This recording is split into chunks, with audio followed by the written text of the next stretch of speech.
Well, you got 5. Call the work session order for February 13th, 2023. City Clerk, please read the roll call. Let the record reflect that all members are present. Thank you. The 4 items on the agenda are for discussion only, and nothing will be voted on. I would like to remind council that staff will be pausing intermediately to answer any questions. First item is the draft Community and Neighborhood Services Master Plan, Phase 2 Neighborhoods. Go ahead and introduce yourself, and Thank you. the floor is yours. Thanks.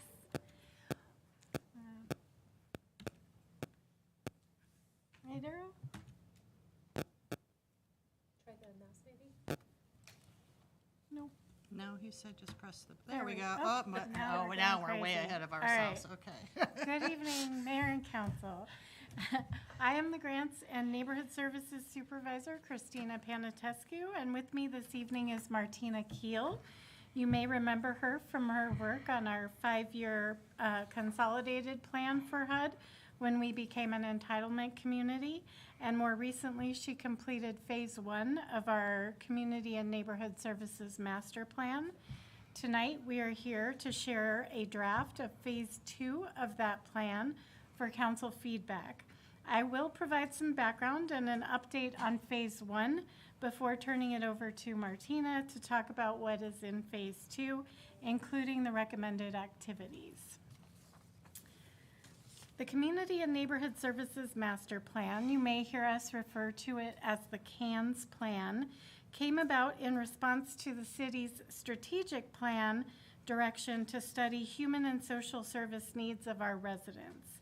Phase 1 focused specifically on human services and was completed and approved by council in December of 2021. Of course, creating an accountable and participatory delivery system is critical to the success of this plan, and those 2 characteristics, being accountable and participatory, have guided the work of Goodyear Neighborhood Services since we were a team of 1 and remains foundational to all of our endeavors. There were 4 priority service areas that were identified: basic needs, mental health, sustainable income, and transportation, and we've been busy implementing several of the first-year actions. Some that I'm particularly proud of include that we trained more than 50 frontline public-facing staff in mental health first aid. We launched the Goodyear Cares Navigator pilot program, which has been very successful, and our Navigator's average open caseload tops 50 residents. She has verifiably connected 24 residents with requested services in the past 3 months alone. Because of this program, we have been able to begin to collect data to help us better understand who are Goodyear's most vulnerable residents and what are the gaps or challenges they face in finding the help that they need. She has also been assisting residents in compiling their application for our pilot home rehab program, and to date, 8 resident applications have been approved, enabling them not only to stay in their homes, but improving their conditions. Funds were leveraged to support the marketing efforts of the city's We Ride pilot, and Neighborhood Services continues to consult and partner on efforts to promote awareness of this innovative transportation program for our residents.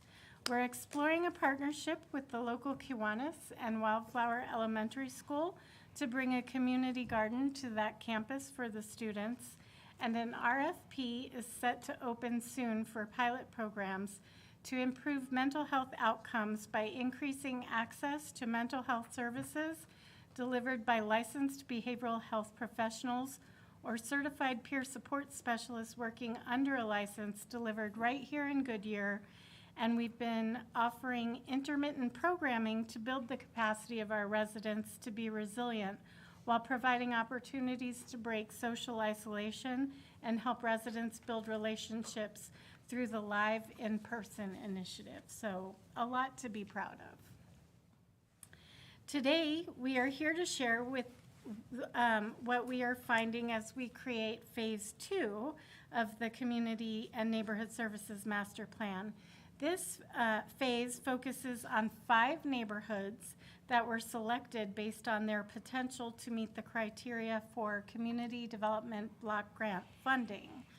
That said, you will find the recommendations are applicable for residents in any Goodyear neighborhood.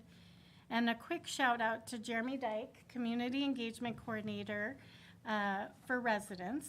Jeremy spent countless hours networking and recruiting residents to participate in this planning process, knocking on doors, conducting Tom Van outings, distributing flyers, posting on social media, and when there were comments that required further research or follow-up, Jeremy took care of it. For example, connecting one of our senior residents with a more urgent need with a volunteer group to help him accomplish his goal.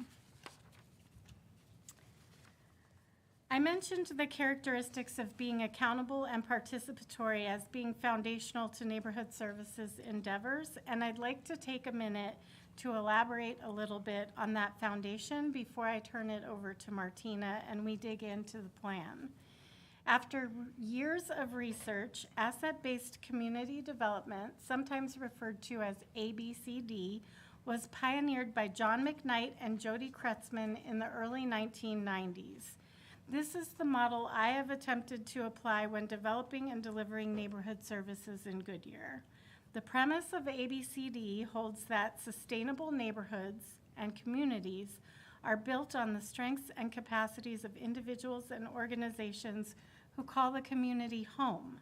And it holds that our residents are best positioned to connect with one another and to create successful neighborhood-based activities when they are supported by institutions like the city or faith community or the education and healthcare system rather than led by them. As an institution, the city has two important roles in community development. One, to perform our primary function, keeper of the commons, pick up the trash, deliver clean drinking water, pave the streets, uphold the laws and ordinances. In other words, provide for and maintain physical and social supports that residents cannot easily or otherwise provide for themselves. And then two, get out of the way. Encourage and enable residents to associate and do for themselves whenever that is possible. Our role is to facilitate the natural association of residents, standing ready to support connections and remove obstacles so residents can address conditions that are important to them. Think in terms of partnership. ABCD is rooted in a deeply held belief that everyone has gifts and something to contribute, and everyone cares about something, and that care is what translates into someone's motivation to act. In phase 2 of our master plan, we are establishing a framework for uncovering that care and connecting the gifts of individuals in our community as catalysts for action in Goodyear neighborhoods. And so with that, Martina Keel will walk you through phase 2 of our process, findings, and recommendations. Thank you, Christina. So did my microphone go on? It did. Okay, thank you. I was told it would like automatically come on. I'm like, I don't see a light, so I wanted to make sure. It's just buried back there. Gotcha. So as you know, this is phase 2. Christina has already said that, and we'll be starting our work on phase 3 sometime in the next fiscal year, really focusing on delivering housing services for our most vulnerable Goodyear residents. So that said, I want to remind you that the CANS plan is indeed rooted in the City of Goodyear strategic plan. It embraces the 6 core values and sets forth a core concept of human dignity, with a vision of residents thriving and having opportunities to lead full, self-sufficient, and prosperous lives. This core concept and vision support the Goodyear strategic plan vision of a great place to live, work, raise a family, and provide healthy lifestyles and quality opportunities. So it is all within the city's broader framework.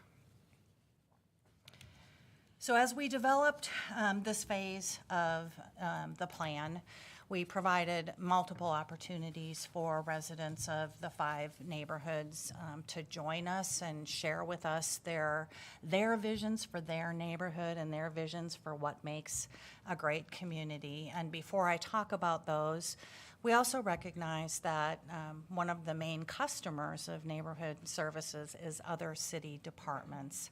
So we had meetings with other city departments to discuss how the information that neighborhood services gets as it's out in the community can help them to better do their jobs, and also to understand from other departments how neighborhood services can better serve them in their work. So I think that was really important, that whole internal customer piece. So the first of the opportunities that we provided for residents was a photo collage. So we asked residents to go around their neighborhoods and take pictures of things that they felt were assets, things that maybe weren't so much assets that they'd like to see changed. We got some interesting photos. A lot of them were actually very cool. And you'll see those kind of scattered throughout the plan document itself. So we had residents from Cotton Flower, Historic Goodyear, and Wildflower Ranch all submit photos from their neighborhood. So that was the first opportunity, and that went on for quite a while. And then we got together on a Saturday to do a windshield survey of the neighborhoods with volunteers. And that windshield survey was really focused on what are the conditions of the residences and of the infrastructure, and just kind of getting that visual. We looked at, I want to say, 2,737 homes using 20 volunteers for that process. So we actually had a lot of, I had a lot of fun. So I did North Subdivisions and drove around there and got out and walked the park and talked with a few people who were walking their dogs. And it was just I think a good time all around. We had residents from Wildflower Ranch and Cotton Flower come and participate in that windshield survey with us on that day. The next thing that we did was there had been some data collection that had built on the data that was in the first phase. And so, again, on a Saturday, we did a data walk, and we invited residents to come and look at what the data was saying about their neighborhoods, and ask them to tell us what the data meant to them, or just to plain old just tell us stories about their neighborhood and what was going well, and what they might like to see improved.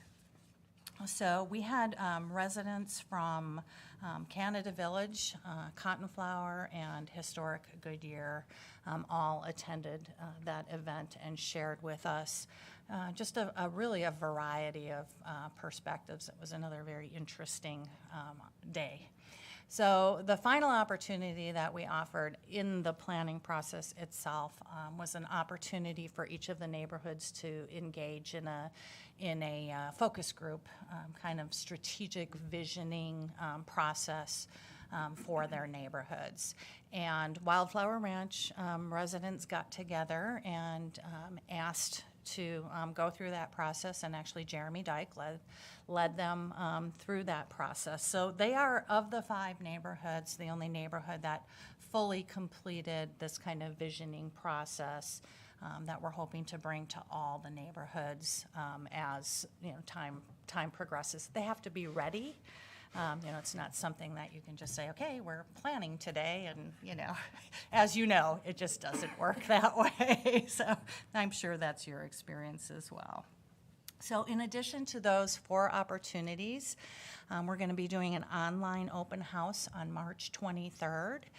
And what we're going to do with that open house is share the information that's in the plan and include any feedback that we might get from you this evening, just so that we're sure that they understand where we're headed with this process, and give them, that one more opportunity to give us some input, at least into this phase of the plan. Of course, the door is always open for additional conversation, but at some point we have to cut off the documenting process, at least for the plan. So as we went through this process, there were, as Christina was talking about, asset-based community development. Wildflower Ranch and Canada Village were the two neighborhoods that had the most residents show up, the most residents kind of engage in conversation, in process with us about what they would like to see happen in their neighborhoods, what they believe the good things are, and what they would like to see improved. Any questions so far?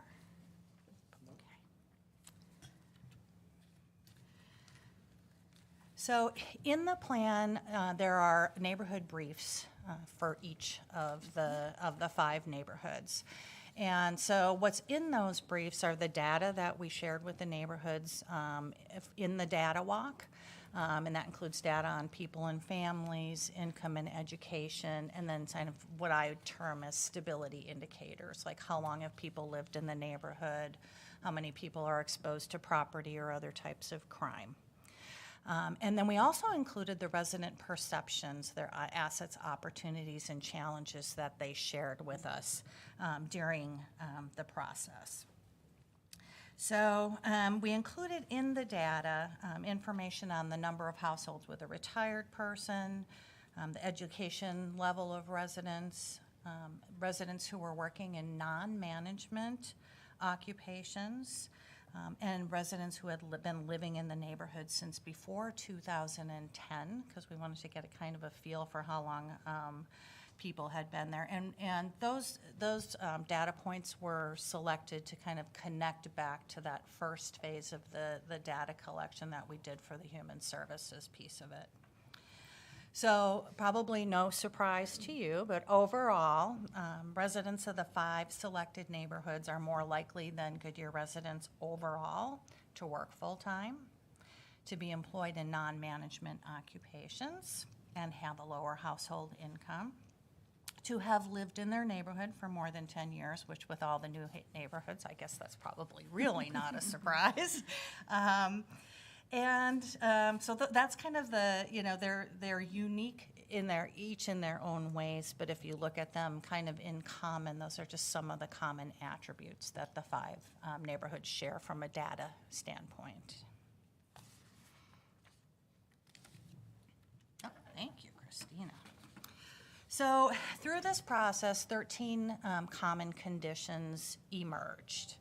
And I'm going to share them with you in kind of categories. So the first category being resident engagement and connection. And this is a combination of what they're telling us and, of course, our own observations as we go through the process.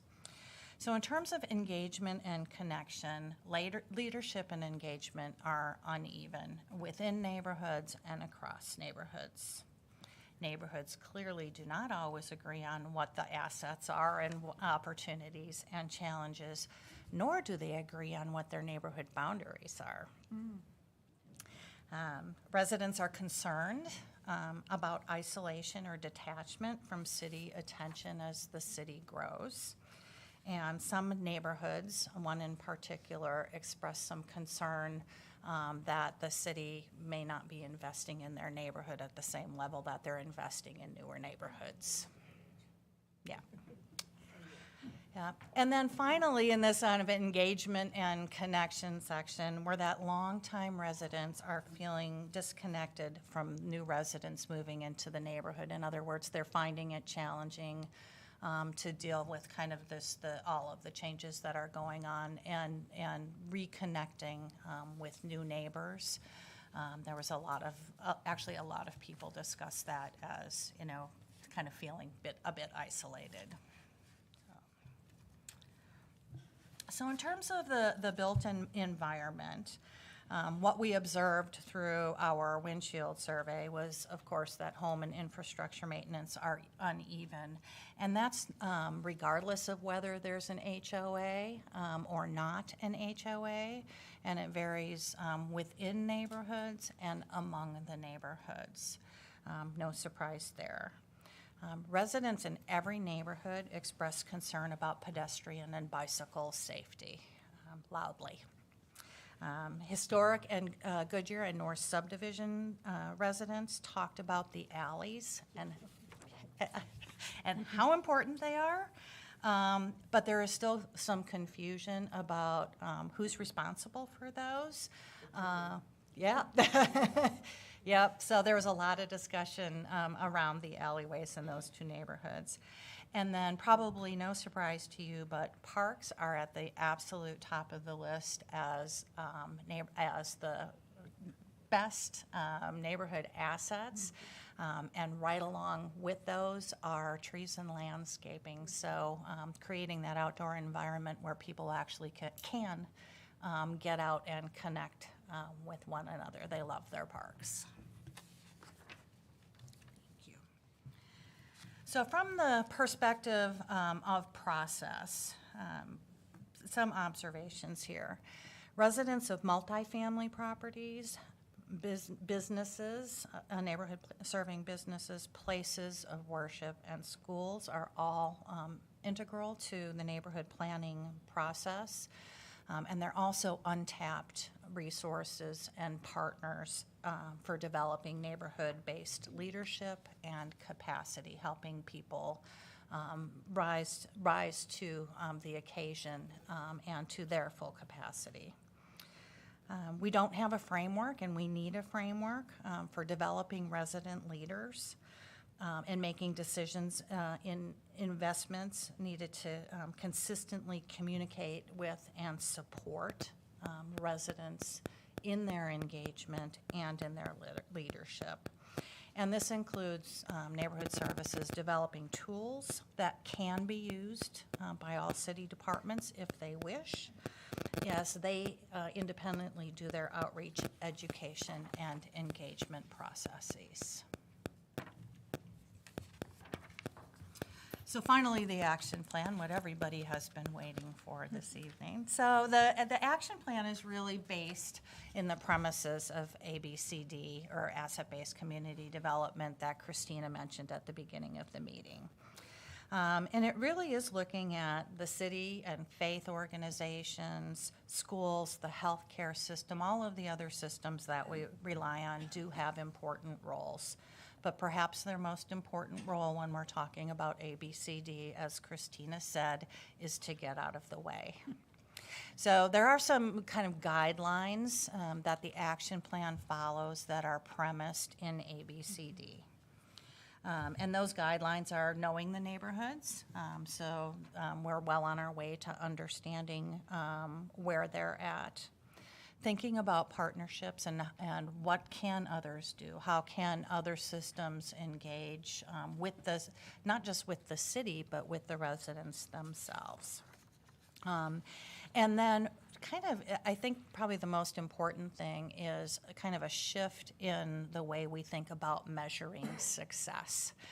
We have a tendency to say, you know, we set a benchmark or a metric, and we say, you know, our success is, for example, based on the city making landscaping improvements at a park. And so that's budgeted for, it's reported on as completed. How ABCD and this process would look at that differently is, did the neighborhood residents themselves spearhead the planting of the new landscaping materials? Did they solicit them from a local nursery, perhaps, or a local business? How many more residents came out and joined them as they did this landscaping project? And of course, I always love the idea that, you know, a bunch of kids came out and sold cookies for, you know, an art project or something that they were wanting to do. So it's a very different kind of measurement. And it happens at a different scale, and it happens at a very different pace. It's not something you can just, you know, say, well, the neighborhood residents are going to go out and do these great things this year. They're going to let you know when they're ready. So that's the premises of the actions that are in the action plan, is really looking at it just a little bit differently than we look at things today. So the action plan, this phase of the action plan, you're probably grateful for this, only has 3 goals that are implemented using the asset-based community development approach.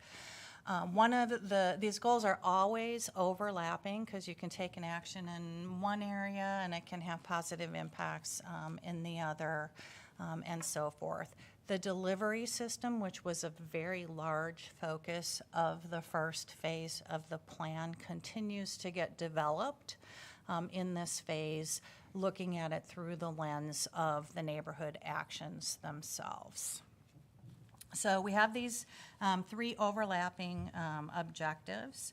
I wanted to tie them briefly back to the human services phase beyond the delivery system. So there's a few things that I think really we can look at. How can we do things in neighborhoods that will also meet a goal or an objective that we've established in the first phase.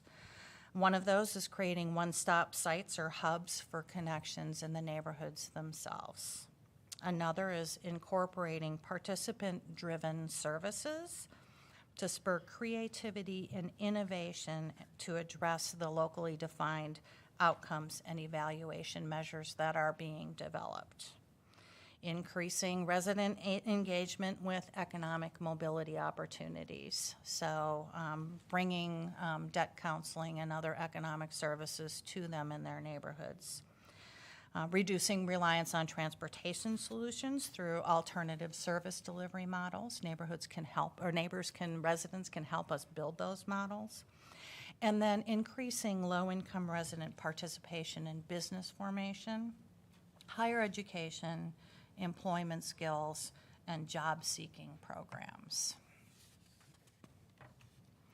So the first of our goals is to view residents as trusted advisors, co-designers, and co-producers of a thriving Goodyear.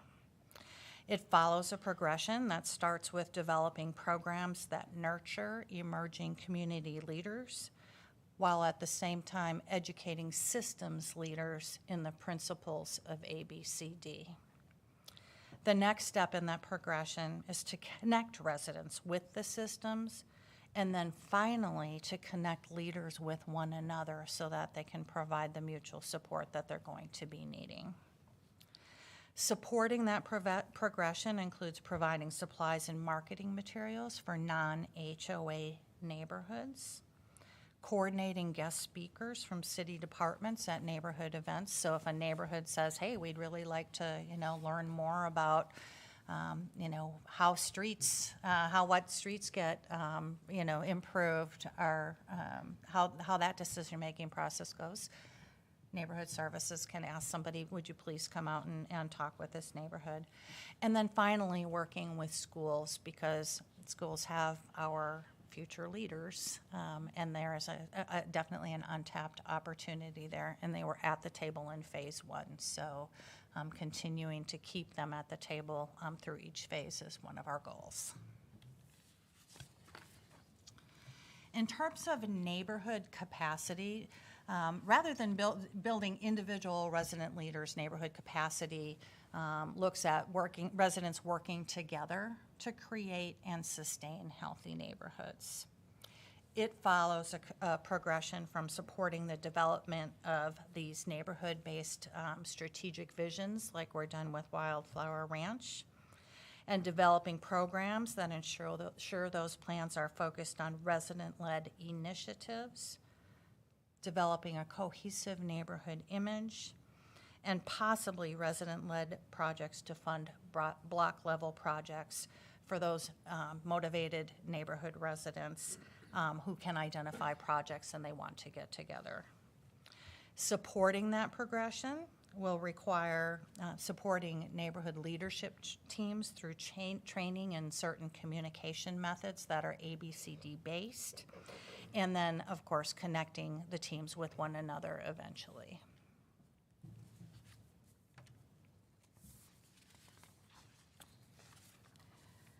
And finally, the delivery system. So the delivery system actions follow a neighborhood and resident-based progression. from facilitating neighborhood residents to define boundaries for their neighborhoods. So I think we probably want them to agree on that before we do too much with them. To linking neighborhoods to city planning efforts, particularly building on some of the processes that are already being implemented for CDBG funding. Supporting this neighborhood and resident-based progression includes expanding relationships with multifamily property managers, bringing property managers and tenants into the resident engagement and neighborhood capacity activities.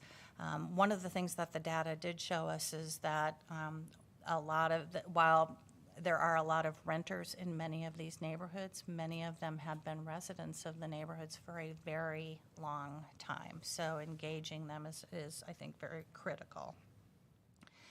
Parallel to these neighborhood-based activities, the delivery system will also be developed to serve internally.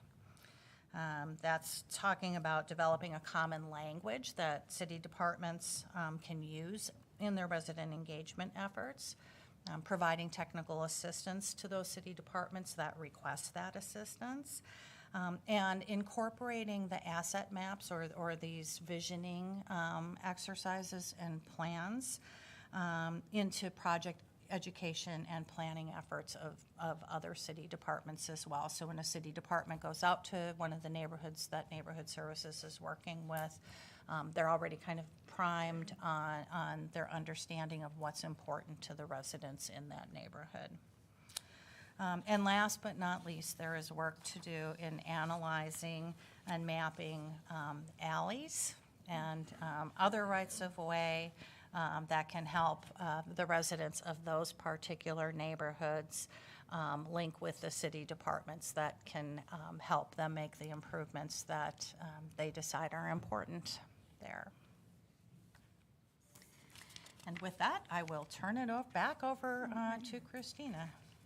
Yeah, so before I go on to next steps, I just wanted to open it up to see if there were any questions or comments Let me from look around here council. to the room. Go ahead, Bill.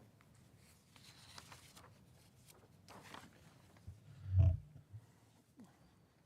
think my first question goes back to, I think, slide 13, so I hate to drive you guys backward. But we talk about measuring success using residents as, the co-producer of their, I'm the measurement guy, so there's gotta be other ways besides just that, because we're asking, and this ties back to the last comment that I wrote down as you were going through the action plan. We're putting a lot of emphasis on the residents to come forward and do a lot of work, more so than any other place in the community. If somebody in Pebble Creek says we have a problem, we jump to that. Or if Estrella says we have a problem, we're on it. But if somebody in Canyon Trails says we have not Canyon Canada Trails. Village. Canada Village, thanks. Good Lord. But if Canada Village says we have a problem, we go, you guys got to fix it. And that's what this sounds like. That's exactly what this Yeah. sounds like. Okay. So Yep. may not be the case, but that's certainly how it sounds. So I look at these particular neighborhoods that are in need of the most amount of help are probably the least capable of offering additional time. Perhaps there's 2 jobs that are being worked or 3 jobs that are being worked that now you want me to spend the only day that I have off planting trees in my park. Yeah. And I'm getting the sense from my comments that that's not what not where you were going. So perhaps there's some wiggle there. But in getting back to my original comment about the measurement component, if none of the residents come forward, does that mean it was a failure? I would say no. So there's got to be another way to measure this that says this is what we're doing has been at least was a righteous attempt. You know, the old expression, you can lead a horse to water. I've said, and there's no donkey comment here, so staff can pause for just a minute. But you can lead a horse to water, you can even shove its face in it, you still cannot make it drink it. And so at some point, yeah, the animal lovers are gonna be like, oh my God, burn this guy at the stake. But there's truth to that. So it doesn't mean that it was a failure. So please measure something else besides that, I guess is where I'm going. You got this? And then I have a second comment, but I tied my first and last ones together, and I have one more. Okay. Maybe we'll tag team you here on our response. The intent is absolutely not to supplant what would be the city's response to a concerned resident. I think really the goal is to build a connectedness so that when there are things that residents can do with a little bit of support, that they're doing those things. So it's more about the connection to each other and advancing small projects. That's why I use like the planting shrubs as as an example versus paving the street. Right, and I didn't think you meant paving the street. Right.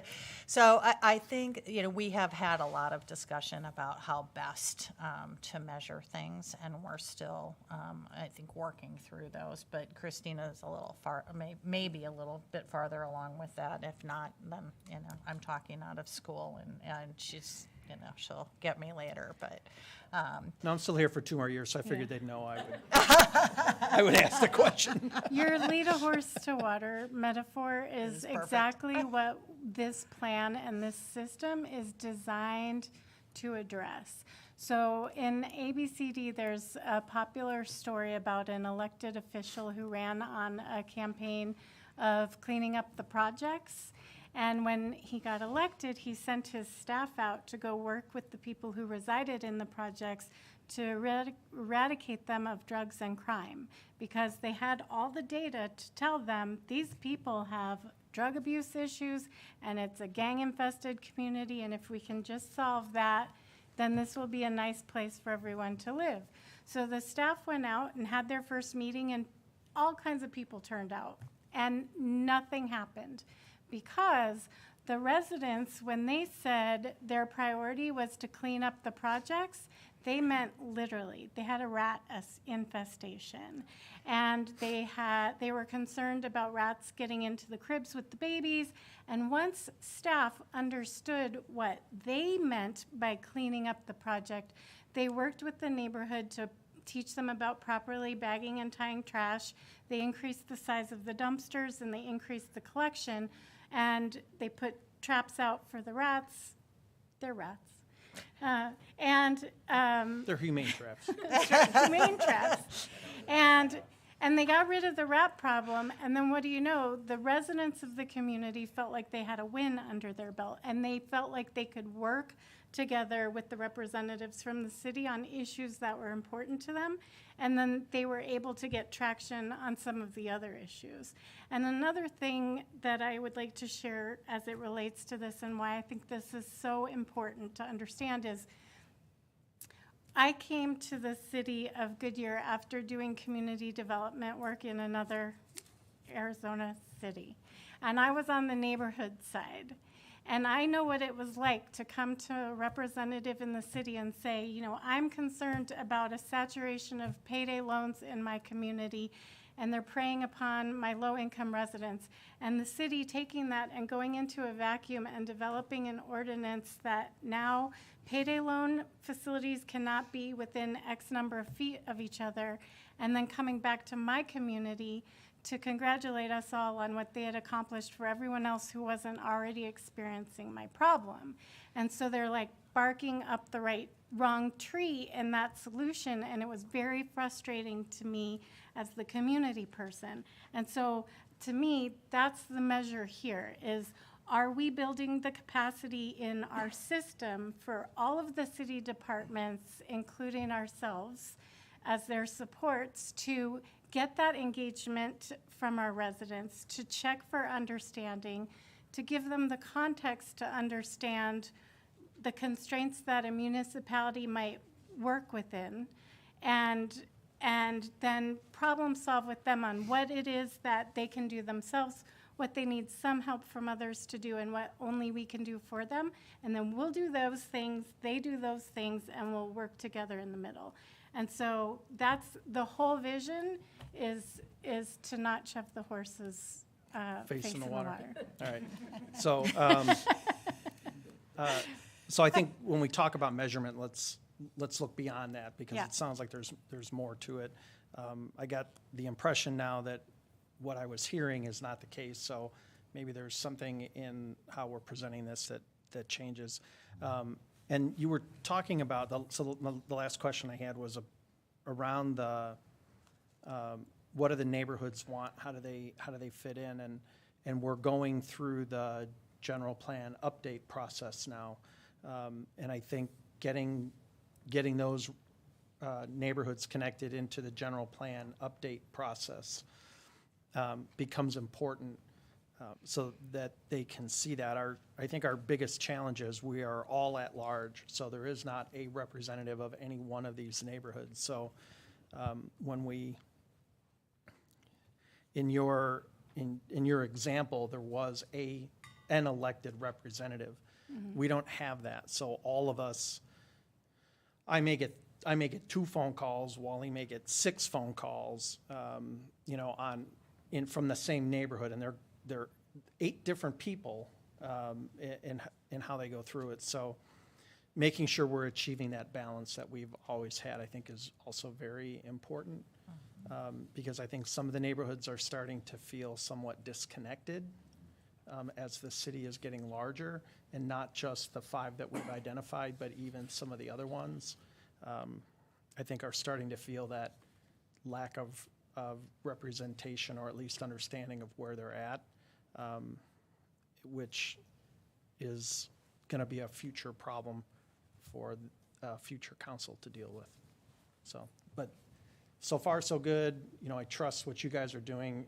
You haven't led us astray yet, so we'll go forward. I'll park my horse. Thank you very much for that.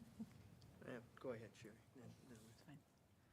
I want to thank you for this. I think it's very interesting how it is really a new way of looking at it and of measuring. And I knew Bill was going to get on the measuring. I knew that was going to come.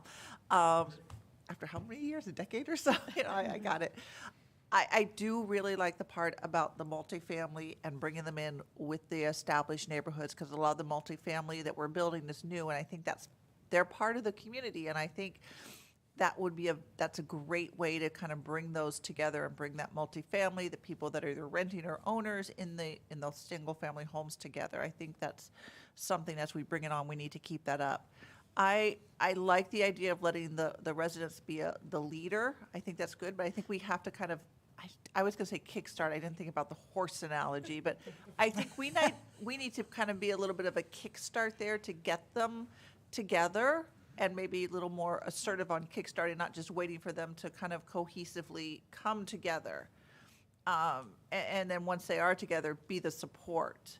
So I don't know if that's more, events or just introductions or a coffee or however, but start helping them build those connections, especially these areas that don't have like HOAs or anything. Because a lot of the ones that have HOAs, people know each other, at least the people that are really active, the neighborhood actives, are probably serving on the HOA or going to the meetings or on the next door. So you might know them or heard their name. And so some of these communities don't really have that. So I think that's really important for us to kind of be the Kickstarter there.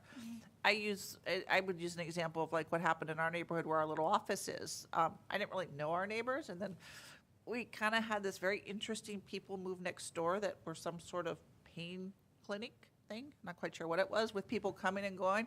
We started to get to know our neighbors. We knew Margaret from the Polish Cafe. So now we all know each other. There's a problem. And, and I think, I hate to say it's something that bad brings people to neighbors because you're so busy in your own life. So rather than waiting for like a problem to bring our neighbors together, if we could do something positive, and I don't know if that's where we're looking here, to kind of like, rather than holistically let it form, but I think it's great. Awesome, thank you. Go ahead, Laura.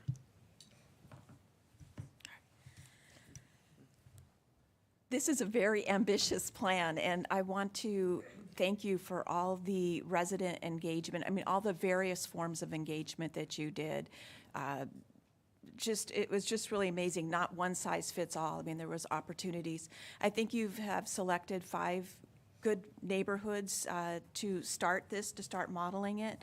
And there's a lot in your draft plan, Phase 2, that really goes into much more detail of the things that you've been talking about. In fact, those neighborhood briefs were very, very eye-opening, and that's hearing directly from the residents. And it seemed overall that the assets and opportunities were much greater than, well, maybe the opportunities were things to improve, but the assets were much greater than the opportunities to improve.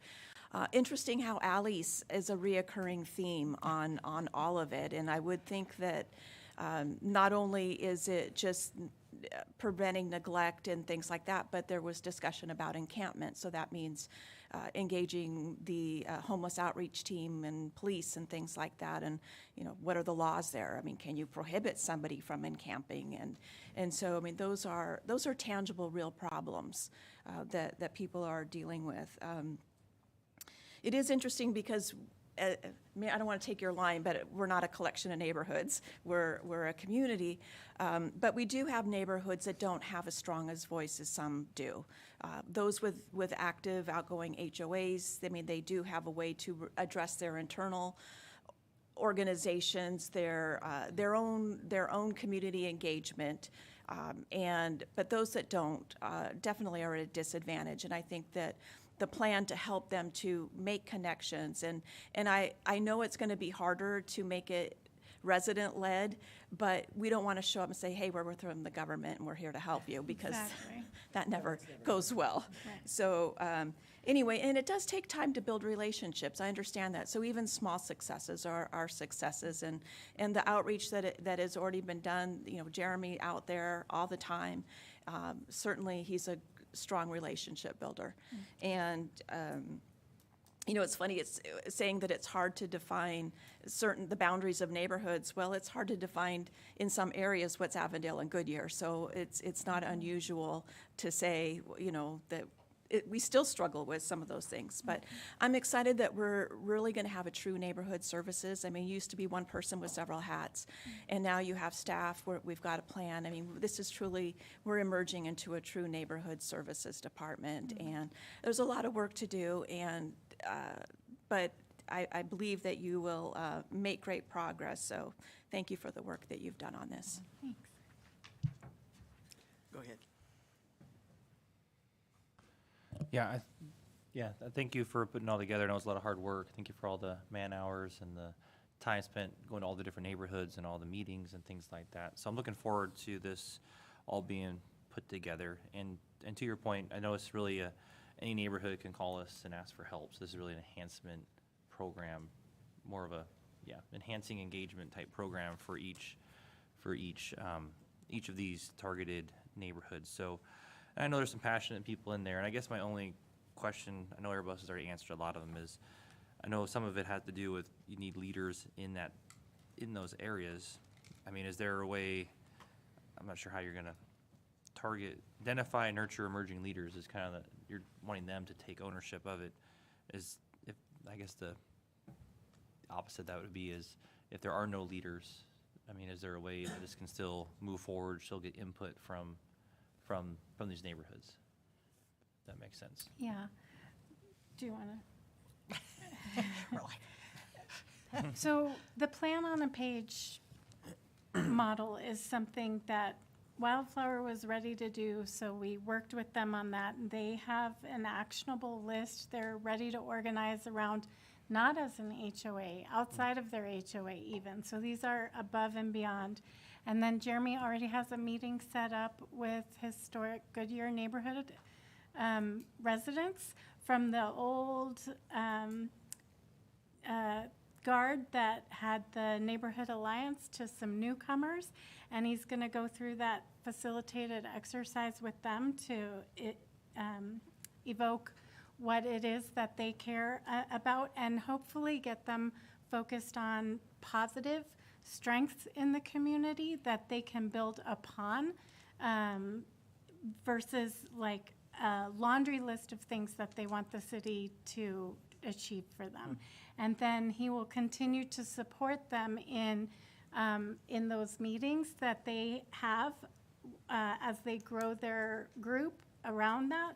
And then also we're looking at a program similar to LEAD that is a complement to LEAD that you could do together or separate, that is more about how to have listening conversations, how to break the ice with your neighbors, how to organize a small group around things, how to have a neighborhood meeting, so that that can be happening outside of the HOA, because the HOA's task is to enforce the CCNRs. And this is really about building that social capital among the residents through natural social connection. Yeah. No, and I appreciate us engaging with them and not having the solution, but having the solutions and the ideas come from the neighborhood, because you're gonna get a lot better stakeholder buy-in from So the that will people that are be- actually invested in the community versus someone who doesn't live in the actual We'll community. find them. Yeah, okay. Well, good. No, I'm excited for it. It'll be good to see it come to fruition, so thank you. Vicki? I love what you're thinking. I love bringing people together. You know that. And I love the fact that you're making them feel like they're a part of something, because it sounds like they kind of feel like they're not. So I love that. And I love the fact that Jeremy's gotten involved too, because Jeremy knows I love him. And so, but you said something about mental health. Can you expand a little bit on that? Are you like being an advocate for that, or trying to find ways of helping some of these people, or what is it? Can you expand a little bit on that for me? So one of the elements or goals in or focus areas, I should say, of the human services phase, which was the first phase, was around mental health. We were still wearing masks in our meetings. There was a lot of isolation and a lot of emerging mental health. I would say opportunities, because really there probably were opportunities for us to recognize how we needed more connection. So there's a laundry list of kind of mental health focused actions that the city is taking on behalf of residents. And as part of this plan, one of those things is trying to bring those services to neighborhoods rather than trying to make it so residents have to go out somewhere. And Christina and crew have been working diligently. She was talking about some of the success she's already had with some of those. So, Awesome. yeah. Awesome. I think that's awesome. Okay, that's what I wanted to know. But Yeah. thank you for everything you're doing, because it is a lot of hard work, I know, to all of you. I know she's a hard worker. Thank you. Wally? Okay, well, it's interesting that we're having this conversation again. We've had it for the last 12 or 15 years on how to engage our neighborhoods. And when we do our Build the Parks, everybody comes out, and we have built several parks here in Goodyear in the neighborhoods, and the neighborhoods come out because they own it and they have pride for it. We need to come up with some more projects similar to that. I'm hopeful that in our Parks Master Plan, there'll be new parks identified, especially in areas of our city that we may not have very many parks or any parks at all, so that we can engage that community immediately and let them plan it and let them help us get it built. And that's so very important. And something else that we're missing in the city is that we need to have the neighborhood night out again, where we all gather together, where all of us get together, not just in the neighborhoods, because they don't have an opportunity to meet anyone else from any other area. But when we had those, gosh, I think we still have the jail. Remember the jail? I think we have it in storage somewhere. I've got part of it in my garage. And it was just wonderful, because it was all these facades were built, and gosh, it was just a wonderful event. But I think it behoves us as a city now to plan some of those and see if we can't get the neighborhoods involved. But when you get to the alleys are a hot topic, because only Historic Goodyear and only North Subdivision have the alleys. Nobody else in the city has them. And no one has taken, quote, ownership, because the alley is behind my house and my trash can's behind my house, and I pick up, but all these people walking by throw their trash out. So who's going to pick up? And we don't have a plan. I don't know that we need a plan, but a Make a Difference Day is a perfect plan to send our people through those alleys and clean them up, or get the Perryville folks to do it or something. I mean, there's ways to do it if we just identify it and do it. Our residents really just want us to give them a helping hand, or they want us to listen to their concerns, listen to their dreams, and see if we can help them achieve some of it. And you're right, Canada Village has been one area that we have not done a lot in. I remember back in 2003, 4, and 5, I was on some committee for the city, and I had a Canada Village gentleman beside me, and he used to bring me out to his house, to his trailer, and show me how they didn't have trees and they didn't have this. And remember when we put lights out there? It was amazing. I mean, and maybe we need to look at these neighborhoods ourselves as a city and say, okay, what can we do to make it better, make it more beautiful, to make it more safe? Putting the lights in North Subdivision, because it's so dark and people are walking at night because it's so hot, I worry about them. And that's why, when are we going to get the lights done? We've been talking about them for 10 years. That's my next presentation, but the lights are done except for the bollards in the In the path, walkway?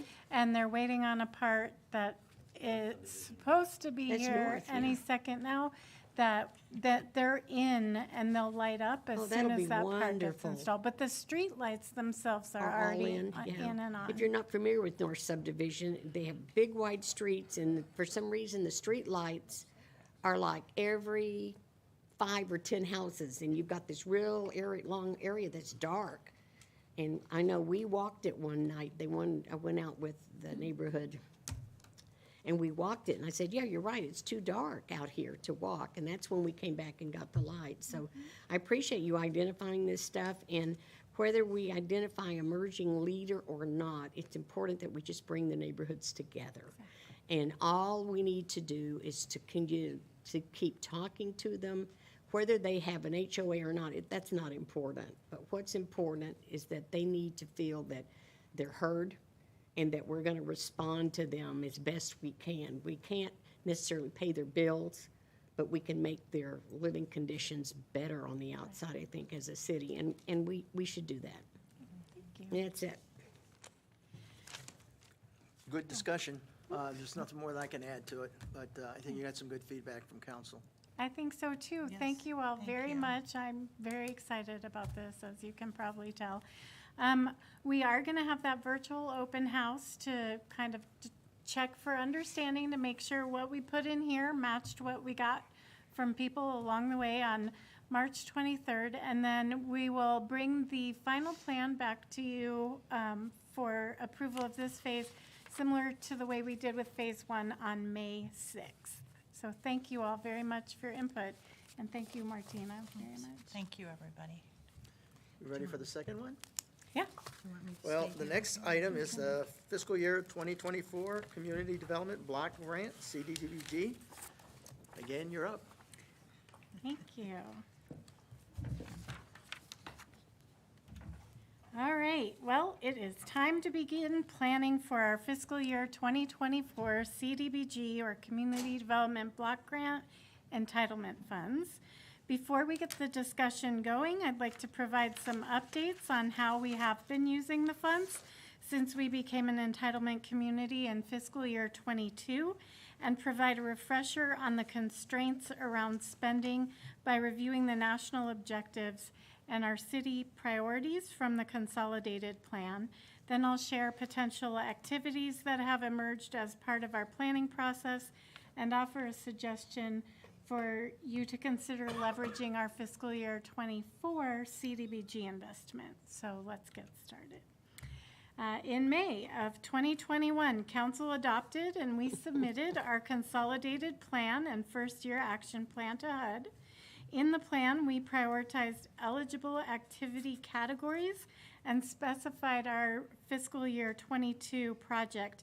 You may remember, Councilmember Campbell just helped refresh us all that this was the North Subdivision Streetlight Project, and as I mentioned, The last stage of that is wrapping up as soon as this part comes in, hopefully this week, to get those bollards working, but all of the streetlights are on. And then in May of 2022, following a process like this, we included the renovation project at the Child Development Center at New Life Center as our activity for fiscal year '23. The procurement for that project is underway with the bid open scheduled for next week. And But that's not the finished product. no, this is the before. Are we going to see it? Oh, yes, most definitely. And then I mentioned that we submitted our council-adopted consolidated plan to HUD in May of 2021. That consolidated plan provides the framework for how we will use our community development block grant funding.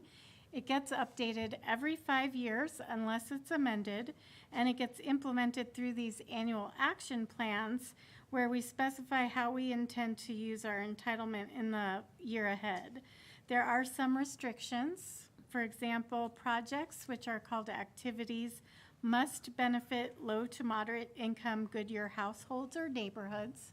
And for perspective, in Goodyear, a household income of $70,650 for a family of 4 would be considered eligible. There are approximately 20,800 people in 5,800 households who meet that criteria. Oh, 20,000 people, but only 5,800 houses. yeah. They got a lot of kids. Or projects can be eligible if they serve specific populations who are presumed to be low, moderate income, and specifically, those are the categories that are indicated by the bulleted list on the slide. In CDBG lingo, we call them presumed benefit. And then projects can also have what is called an area benefit, and that's what happens when the census says the proposed project service area is inhabited by predominantly lower moderate income individuals, identified here on the map with the bright green and yellow crosshatch. And the 5 neighborhoods that you just heard us talking about, things that came up for that neighborhood would be potentially eligible projects. So that is the national objective test. After that, we add to it that the activities have to fit into one of the national priority areas that are indicated in our consolidated plan. And our plan actually left the door open to all of the national priority areas, but we did give preference to community facilities and improvements, public services, and of course, program administration. So looking forward to 2024, the federal budget has been signed by the president. HUD is actively working to update the allocations of each formula program for each entitlement community, and they hope to have our allocation finalized by the end of March. However, that could change. Meanwhile, our annual plan is due to them on May 15th, and it requires a 30-day public comment period.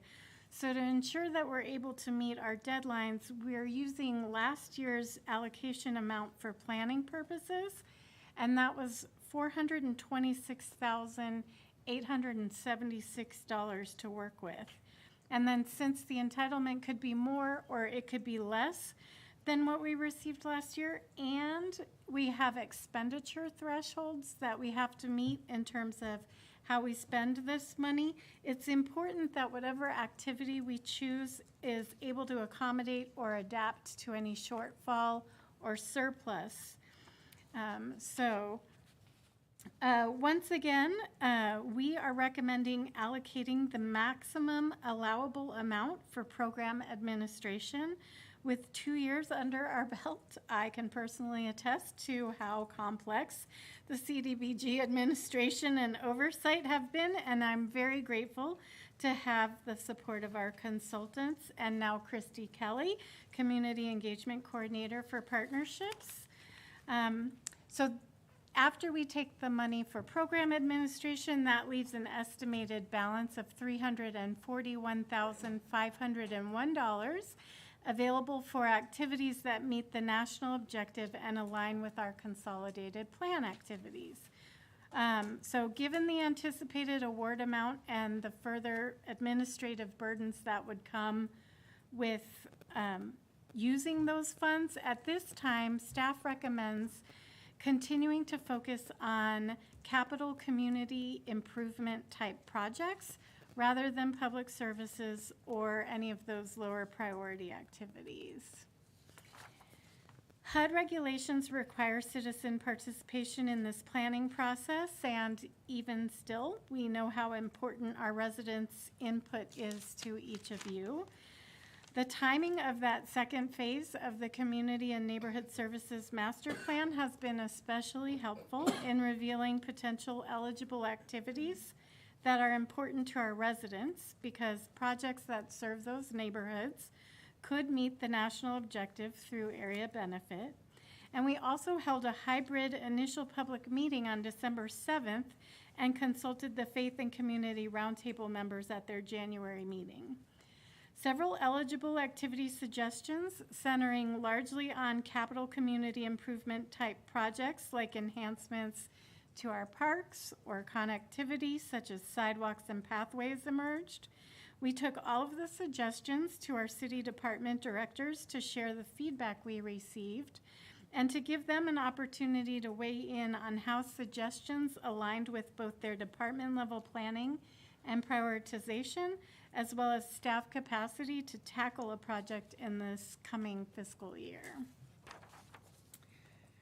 So, given that we're looking at just over $340,000 to work with, we aimed to maximize the impact of our investment while minimizing the effort and effect of all of those federal regulations tied to the funding source. And in fiscal year '24, we recommend leveraging our CDBG entitlement to make playground enhancements at Palmentier Park. That's the small park that opens to Western Avenue east of Litchfield Road.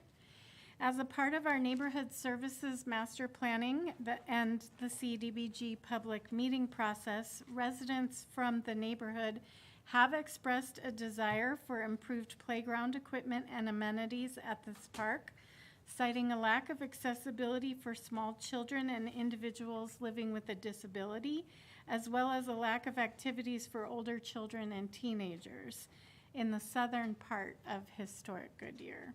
So for these reasons, our recommendation is to obligate 80% of this year's allocation to fund the enhancements at Palmentier Park. And with that, I'd like to open it up to council discussion, and I'm happy to take any questions you may have about the CDBG program, or Nathan is here from the Parks Department if you have any questions specific to this project. I do. Wally? Was any thought given to doing a park enhancement in Wildflower Park? Yes. The Wildflower Ranch, or? Yes, but yet we're doing this. Yes, because of prioritization. Nathan, would you like to speak to this? Because of what? I'll explain. Thank you, Mayor. Councilmember Campbell. So when we presented our Parks Master Plan key recommendations and findings there, one of the top priorities for existing parks is wildflower parks. Yes. Those projects are much larger than the funds that are available currently through CDBG. So we plan to pursue those improvements through other financial means through the city. So they are a high priority for us, and they are identified in the master plan as a key priority, improvements to wildflower. How much would the Wildflower cost? Do you have an idea? And the reason why I'm asking is because this is for '24, right? Correct. And they've already got La Loma Park in the northern part of historic Goodyear, so they do have a park, a very lovely park. But then I don't want Wildflower to have to wait 3 or 4 years to get their park done. It's what I'm getting at. Because they've already come to us and said they feel like we haven't been able to give them enough support or attention. And I just want to make sure that we're not, while we identify Wildflower Park in the Parks Master Plan, I don't want it so far down the road that it's another 5 years or 4 years until they're able to get their Right. park. While Nathan looks for that number, I did want to share, going back to that CANS plan and the neighborhoods identifying themselves and what they consider their boundaries to be. This came up in Historic Goodyear. The people on the north side of Historic Goodyear, while they consider themselves part of Historic Goodyear, do not find the amenities at the south part of Historic Goodyear to be accessible because Park Shadows is in the middle. Of course it is. So they have to walk 1 All the way mile around. Mhm. along Yeah. the main streets, which is why they feel like Palmatier Park is their park on the north side, Mm-hmm. and it doesn't have all the cool things that the south side has, which could be, I had the same thought as And you. you know, Park Shadows used to be the naval base housing, is why they're, it's an entity to itself. Which so. also builds upon the importance of working with the Right. multifamily and helping the neighborhoods to come to recognize at their own pace, Right. but with help, Right. that the apartment complexes are a part of their Sure. community. So what you got, Nathan? So the Wildflower North and South improvements are approximately 3.5 million. Oh, Lord. Okay, well, but, okay, and- so if, all right, just since it's on the table, when do you foresee us doing something with the 3.5 million? The next budget? So we have to kind of map out a path forward. We're looking at bond opportunities with the bond committee, and then we'll be meeting with finance to map out that Wow. plan going forward.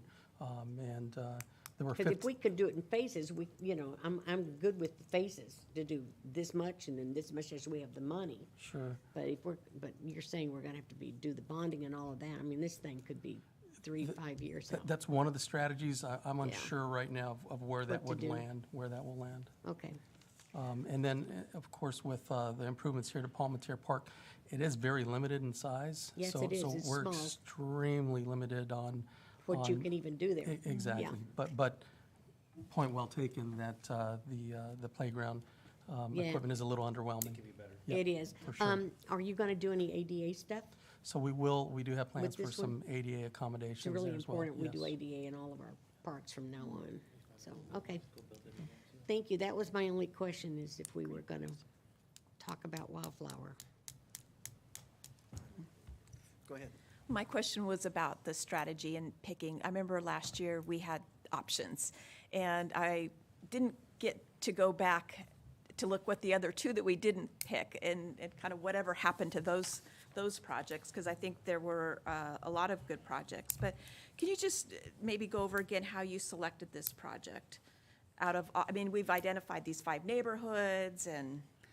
So a whole bunch of suggestions came up. You'll see them indicated in those neighborhood briefs in terms of perceptions. We reviewed those with the different department directors, and it was very exciting to see how closely it did align.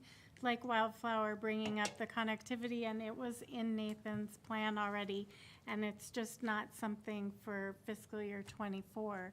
So then from the pile of all of the suggestions, we worked with the department directors to say, if you had $340,000 next fiscal year, which of these things could you pull off that, are already on the horizon? Because it's not good practice to chase money either. You don't want to do something just because funds are available, because that's not sustainable. So I'm actually very happy with the suggestion that we were able to come to for you, because it truly emerged from the residents coming together, and it aligns with the Parks Master Plan. So it's not creating new work for any department, but it does enable us to leverage funds that we're going to get that then gives you an extra $340,000 wiggle room with which I know with general fund is a drop in the bucket, but other projects that weren't selected. Oh, and the other projects, the baby pool conversion Yeah. at Loma Linda was deferred from fiscal year '23 and has been rolled into the larger asset management project being submitted as a part of the fiscal year '24 budget process. And then due to the delayed arrival of our first ambulance, it was an ambulance in Mobile was the second project. We don't anticipate the timing to work out to order another ambulance that would meet the demand of our expenditure timeline in this coming fiscal year. So we will continue to coordinate with the fire department, and we may bring this option to your consideration in a future funding cycle, should there be a CDBG eligible ambulance that comes up. Great, that's very helpful. Thank you for reminding us of the projects of the Yeah. last time, and I think you've chosen a good project. Thank you. Thank you. You know, this is a double-edged sword for us. We wanted to have our own, have our own way. And now we're going to struggle year after year to go, well, what can we do with Right. $340,000? Parks will take it. Yeah. We got a list. Yeah, and it's, I think it is one of those things that every single year, something's going to come up. I'm certainly happy to do this. I was the last historic Goodyear rep, so I know how important these two parks are to them. $340,000 next year will not do enough to the community center that we talked about, I think, during the retreat. I think we talked about doing something to the community center down there, like it needs a, it needs a something, we spent money on the inside, but, so I think it's important for us to hear that and be reminded year in and year out, and looking at projects that, this is $1 short of what the allocation will be. But next year, let's not look for a project that's $341,500. Right. Let's look for, if there's other opportunities to use that as phase one of a five-phase project. 5 times 341 is still not anywhere near, the $3.5 million, but it gets us somewhere, and I think we have to be reminded of that constantly, and really using them for the biggest benefit. And I said it at the time, the Mobile ambulance is great, but that comes with a lot of additional costs besides just buying a truck.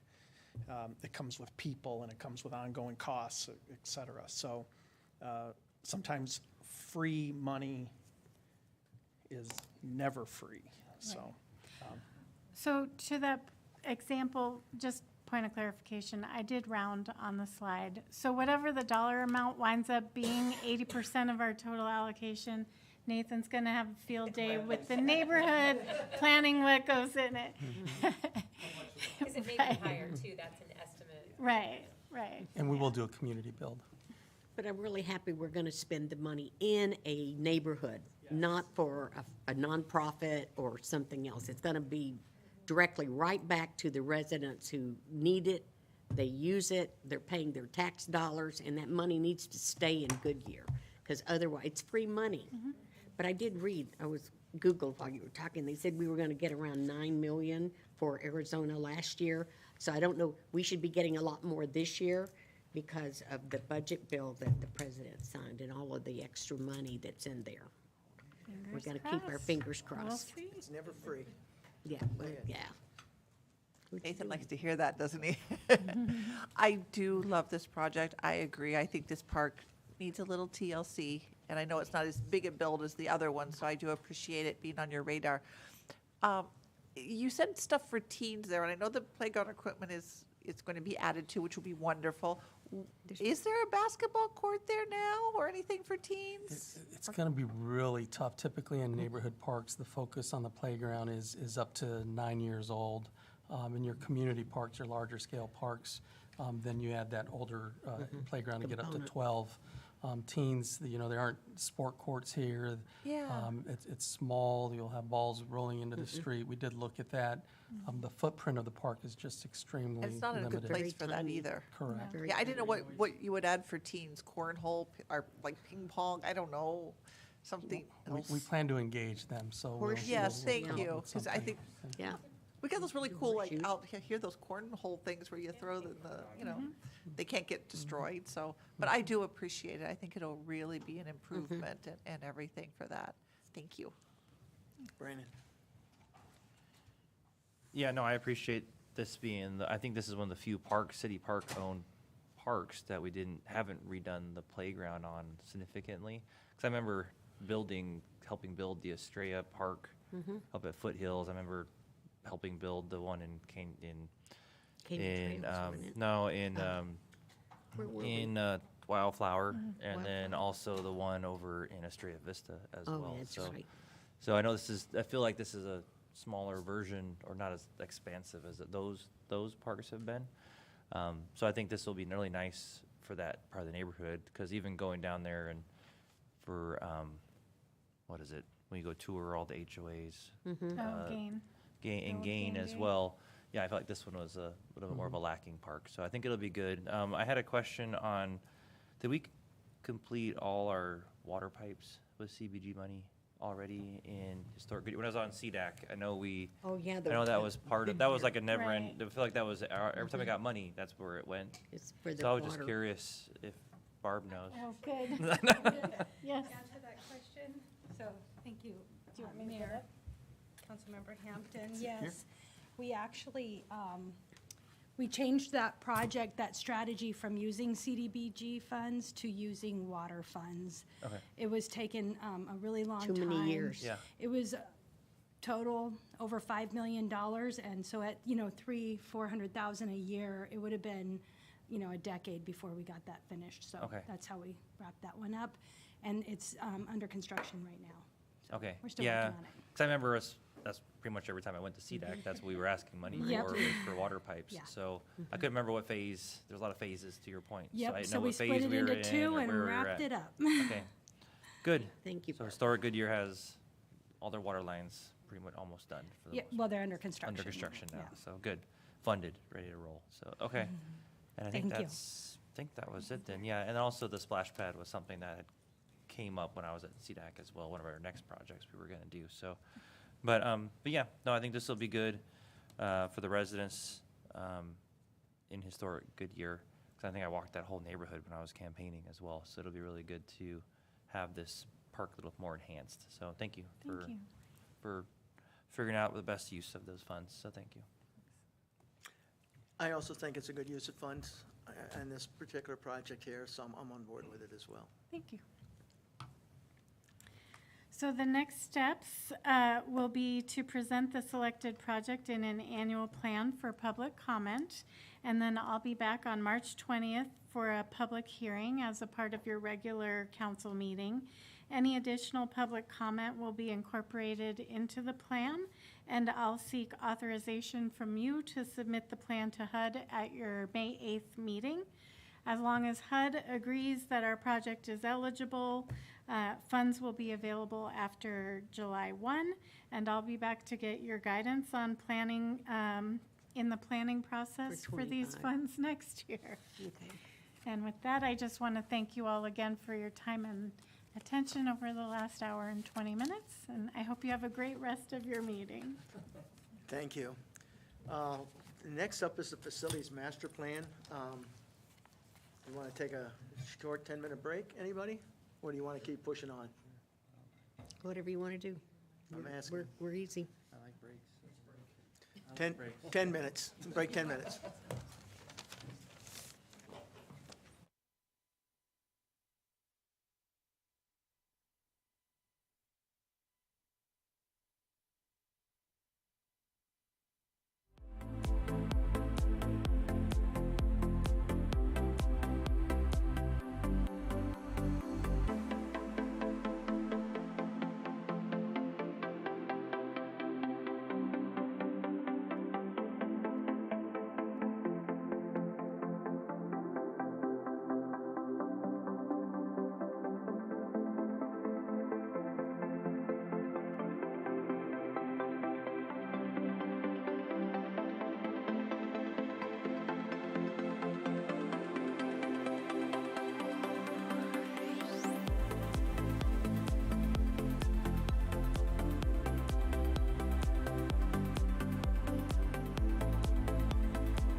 Facilities Master Plan update. Go ahead and introduce yourself, and the floor is yours. Thank you. Good evening, Mayor and Council. My name is Tony Mena, Deputy Director for Public Works for Fleet Facilities and Solid Waste. And tonight we will provide you an update to the ongoing Facility Master Plan, still currently under construction. This plan is intended to provide guidance to Goodyear's facility needs over the next 15 years. What will happen tonight is we will walk through our work so far and then gain your feedback so that we can in turn come back to you later on this year for approval of the final Facility Master Plan. Over the last few months, we have worked closely with Dick and Fritchie Design Group as the architectural firm to help us with our work so far. Tonight, I have Mr. Chad Billings here with me, Principal Architect for Dick and Fritchie, and together, he and I will walk you through the update tonight. Let me go on to the next slide. I'll ask Chad to introduce himself here in just a bit. This is what we're going to focus on tonight. These are the three primary focus areas of the Facility Master Plan: Litchfield Corridor, the Goodyear Municipal Complex, or the GMC, and the Municipal Operations Complex, or the MOC. We will unpack each campus, go through each building with a recommendation to either do nothing, to sell it, to renovate it, or to repurpose it. And then we will pause after each of these sections for your questions. I do want to note there, this is other facilities, and this is in order to calibrate the scope of discussion tonight. We do acknowledge that city staff is working on other master plans besides this one: Parks and Rec, Integrated Water, Transportation. There are many of them out there. Those plans are unique in that they are looking at their own facility needs for their own functions only. So those facility proposals already captured in those plans will not be duplicated in this Facility Master Plan. Instead, what we're going to do is take a more programmatic approach across the city's other facilities, precisely in these three focus areas. So now I'll turn it over to Chad so we can introduce himself and share how we conducted the research. Thanks. So again, I'm Chad Billings, principal with DFTG Architecture. We're working with Michael Baker International as a partner on this master planning process. A facilities master plan is one of the many plans that you guys have going on right now. And so a facilities master plan can be very different for each community that partakes in one. And so what we wanted to start off our process with was doing a visioning session with all of the different departments that are entertained with the city to make sure that we're crafting a master plan that's really suited to your city's specific needs. So starting with the visioning session, we got everybody on board with the same page. We got a set of goals that we wanted to achieve as part of this process. And then we followed that up by going to each department with both questionnaires and one-on-one interviews to really dig a little deeper, find out what they have today and what are they going to need, 5 and 15 years into the future, so that we can make sure that facilities don't pop up overnight. We have to really plan them long-term. There's budgeting, there's construction, there's all that goes into it. So really starting to think in both short, medium, and long-term needs as we prepare this plan.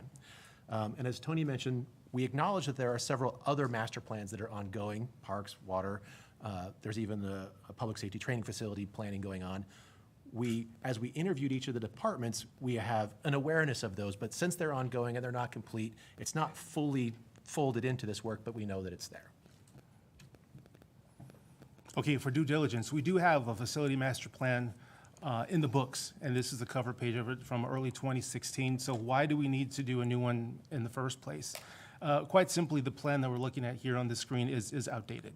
It doesn't capture the rapid growth of our city. Therefore, as a planning mechanism, it doesn't have the current status of our facilities today and where we need to go in the next 15 years. So it really has outlived its relevancy, and so we need a new plan.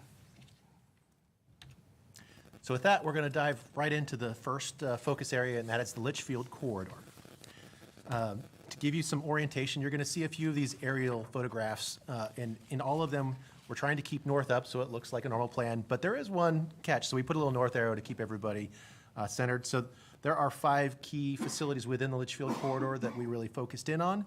Old City Hall, Calle de Pueblo with its parking lot storage space, the police impound yard, Old Fire Station 181, which is currently the Fire Resource Center, and then the Traffic Management Clinic.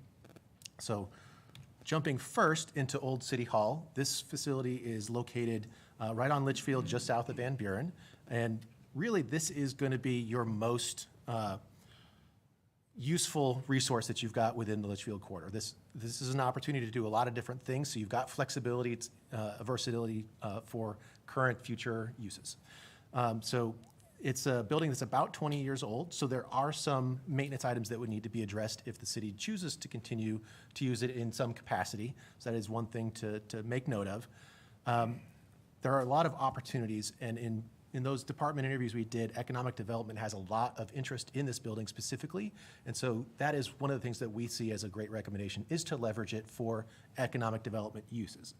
That could be a simple office building use like it was before, or it could even go into university or medical purposes. The building due south of it is also a medical office building, so it is a good neighbor to that as an opportunity.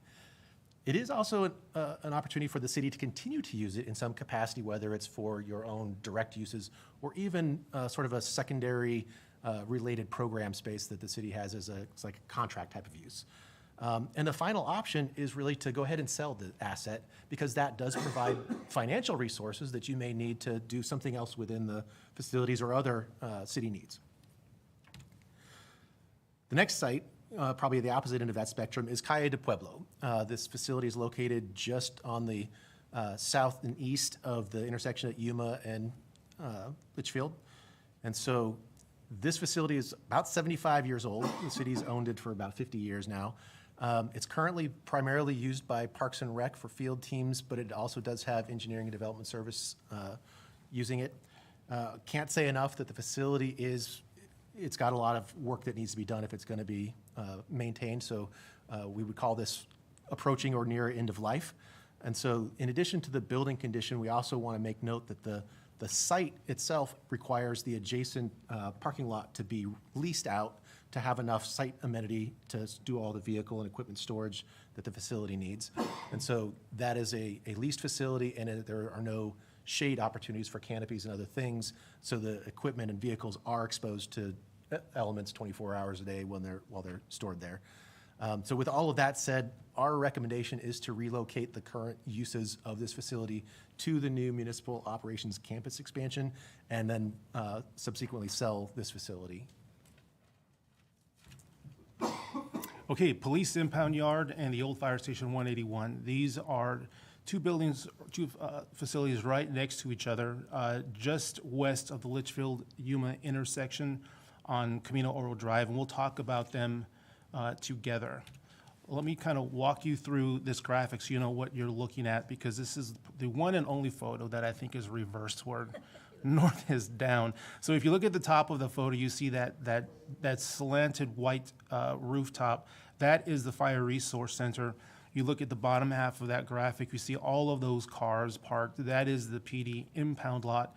And the bottom right corner, you see that square rooftop. That is actually the rooftop to another facility we own. That is storage for our facilities technicians.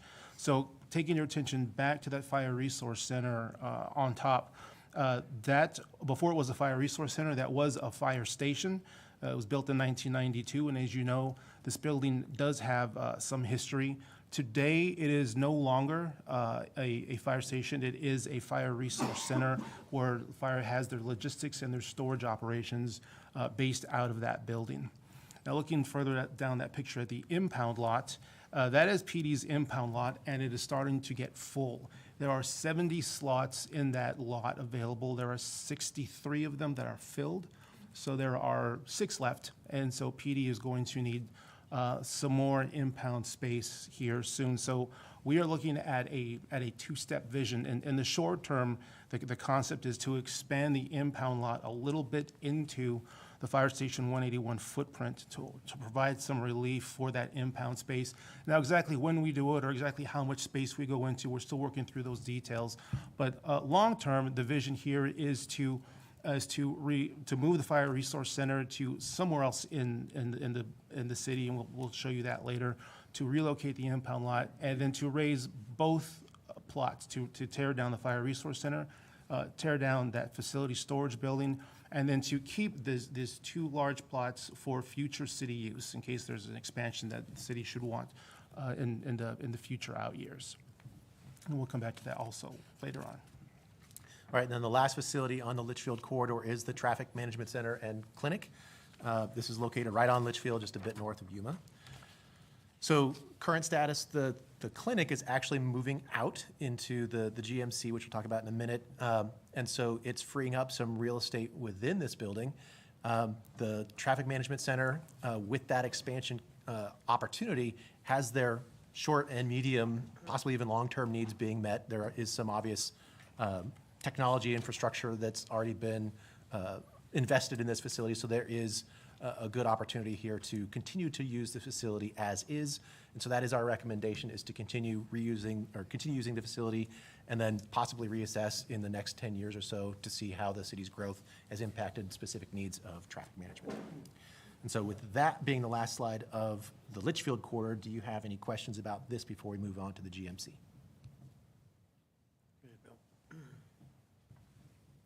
Yeah, I'm struggling with the idea, and, you know, all of this is great because the checkbook is blank, right? We can have all these discussions, but until we know the financial implications of it, you know, the recommendations are really dreams at that point. So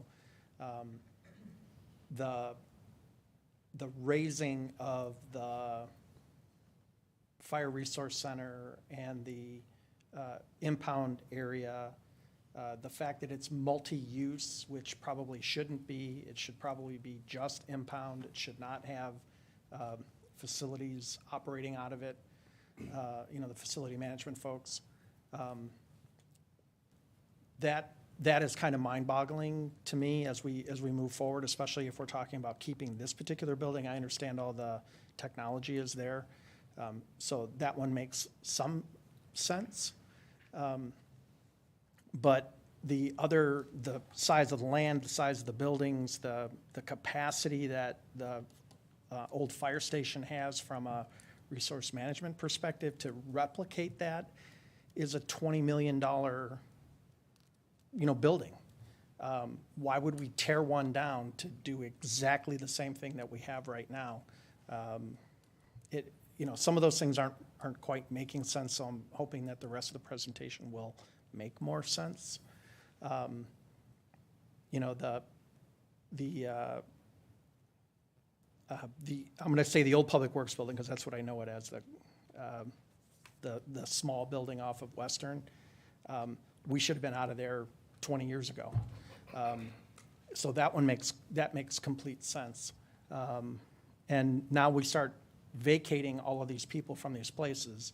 That only leaves you with the option of either occupying places that we are going to be vacating at the GMC or occupying the old City Hall. So, but I don't see Old City Hall as being a real good place for field staff to be working out of. I mean, that doesn't make any sense either. So I'm glad we've done the study to figure out what the needs are.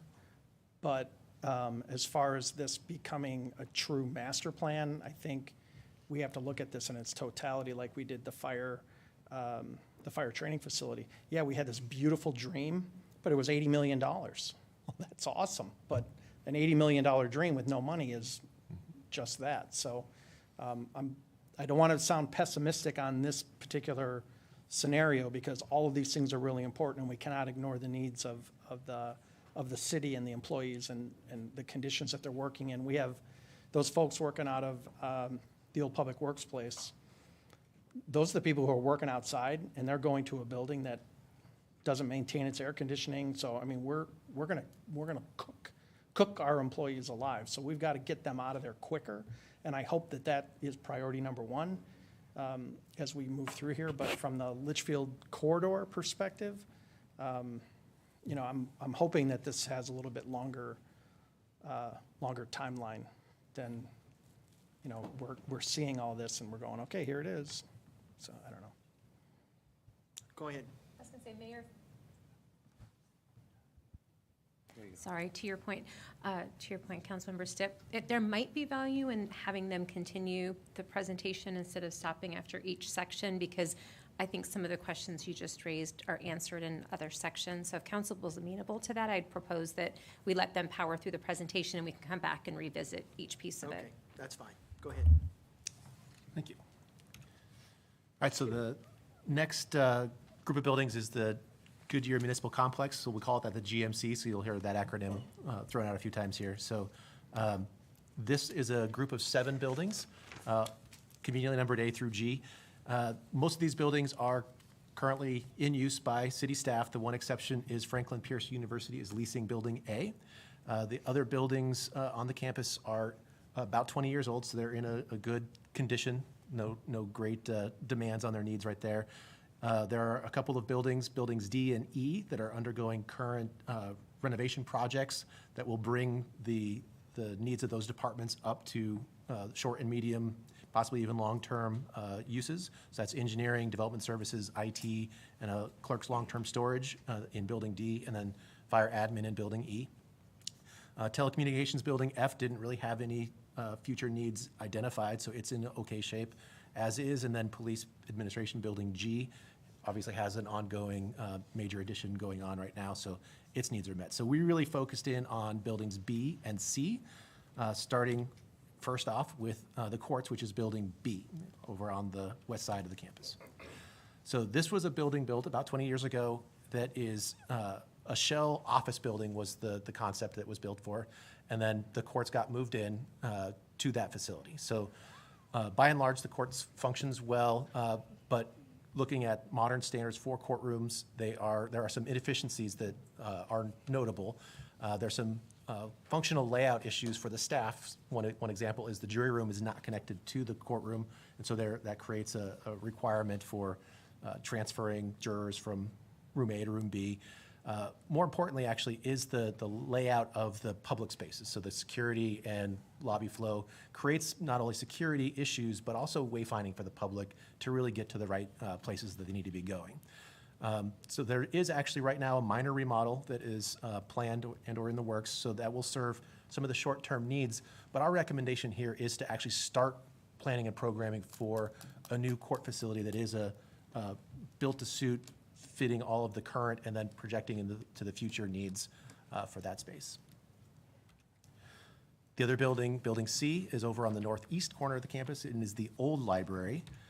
As mentioned, we were talking about the Litchfield corridor. The clinic is moving out of that facility into part of the old library, but it is only taking a small piece of it. It's about 2,000 feet, which leaves about 8,000 square feet open. So this does have opportunity for other departments to make good use of. That is our recommendation for this space, is to retain it for ongoing city or contracted city uses, so that it is an opportunity for future flexibility and expansion for any department that may need to grow or expand, whether they're in City Hall, GMC, or anywhere else within the city. So that is the end of the GMC section, and we are going to move on to the MOC now. Any quick questions about the GMC section before we move on? Okay. We're going to do it at the end. Okay. Okay, this is the Municipal Operations Complex. It has several aliases. It's also known as the 157th Avenue Campus. It's also known as the Public Works Campus.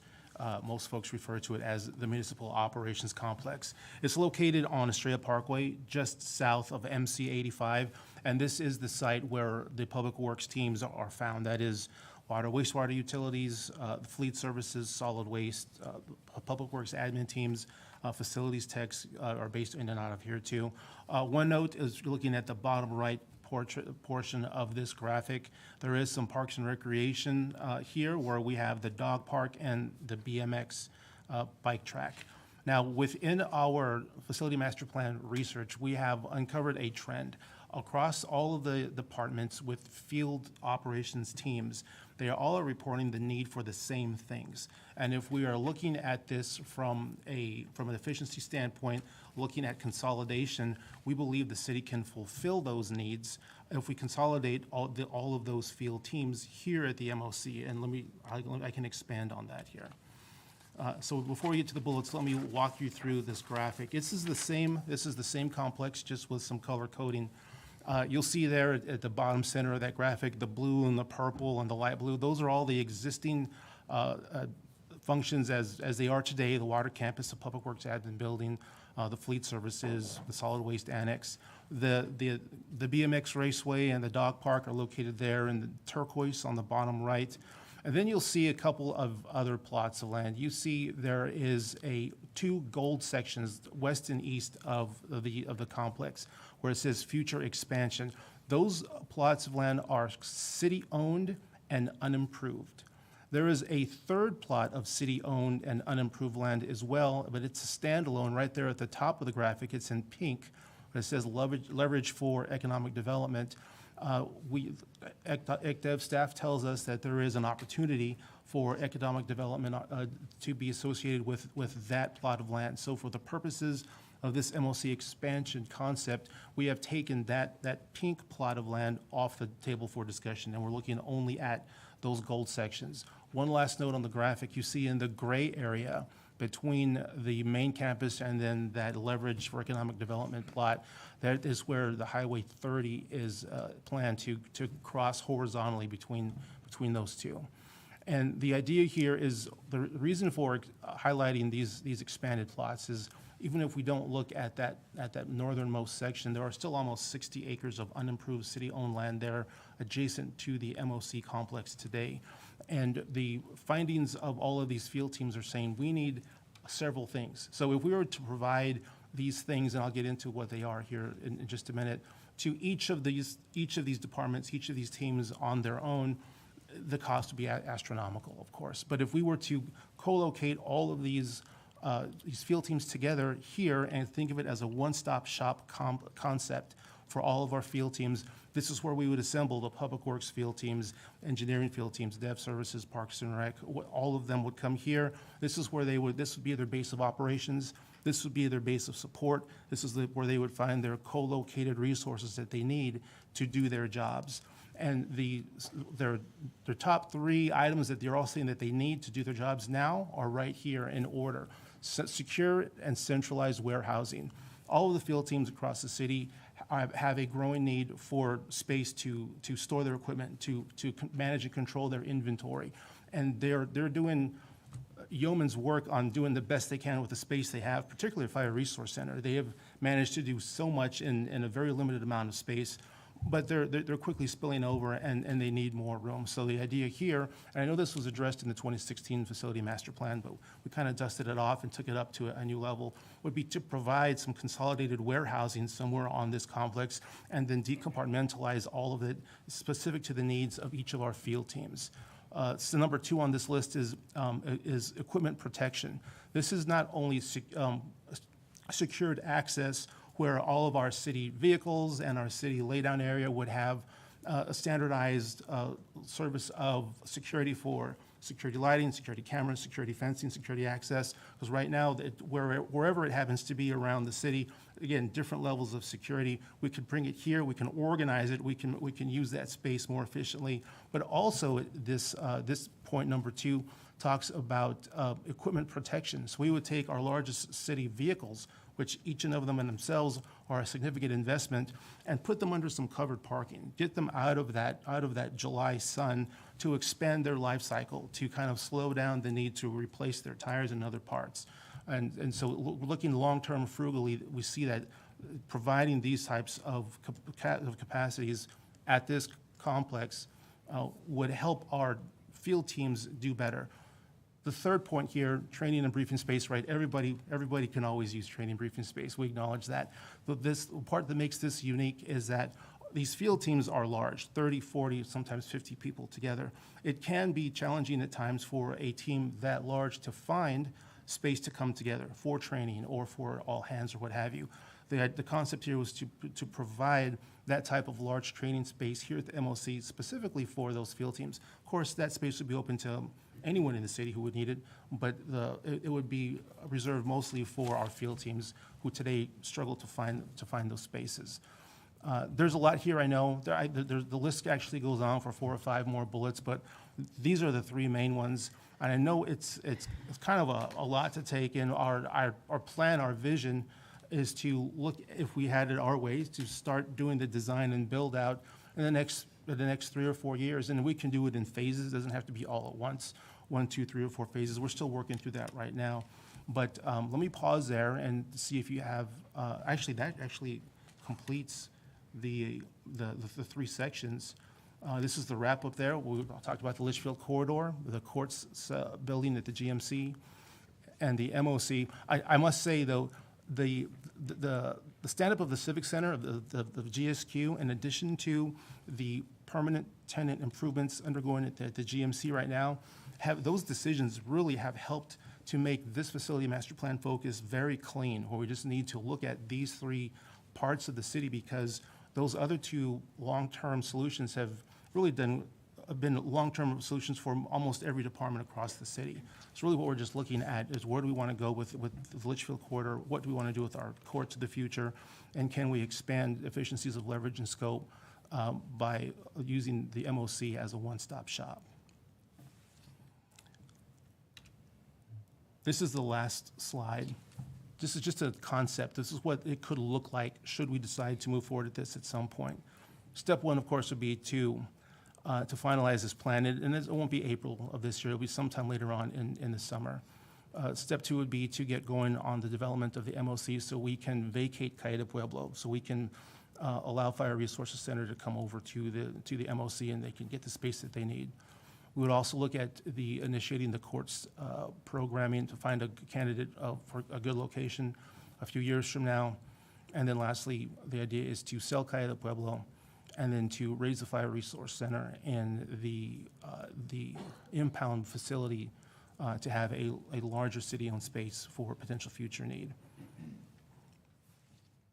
And with that, If I could just add one last piece, and it's not in the presentation, because I think there's some debate on whether or not this would work, but since it's my last meeting and I want to weigh in with my 2 cents to plant a seed, we all know that public investment in certain locations in our city can create reinvigoration of areas. I see that the ability to raise the Fire Resource Center and raise the impound yard creates a piece of land that potentially could be large enough to then invest in the site-built, purpose-driven court, which will then be a catalyst to prepare that area for new growth and reinvestment, within that community. So it's not part of the presentation, but when you look at the timing, it really feels that that's a unique opportunity to accomplish a few different goals at the same time. I know the Fire Resource Center, and you didn't speak to it, has some structural issues that if we were to stay there also need to be addressed, just like our old city hall.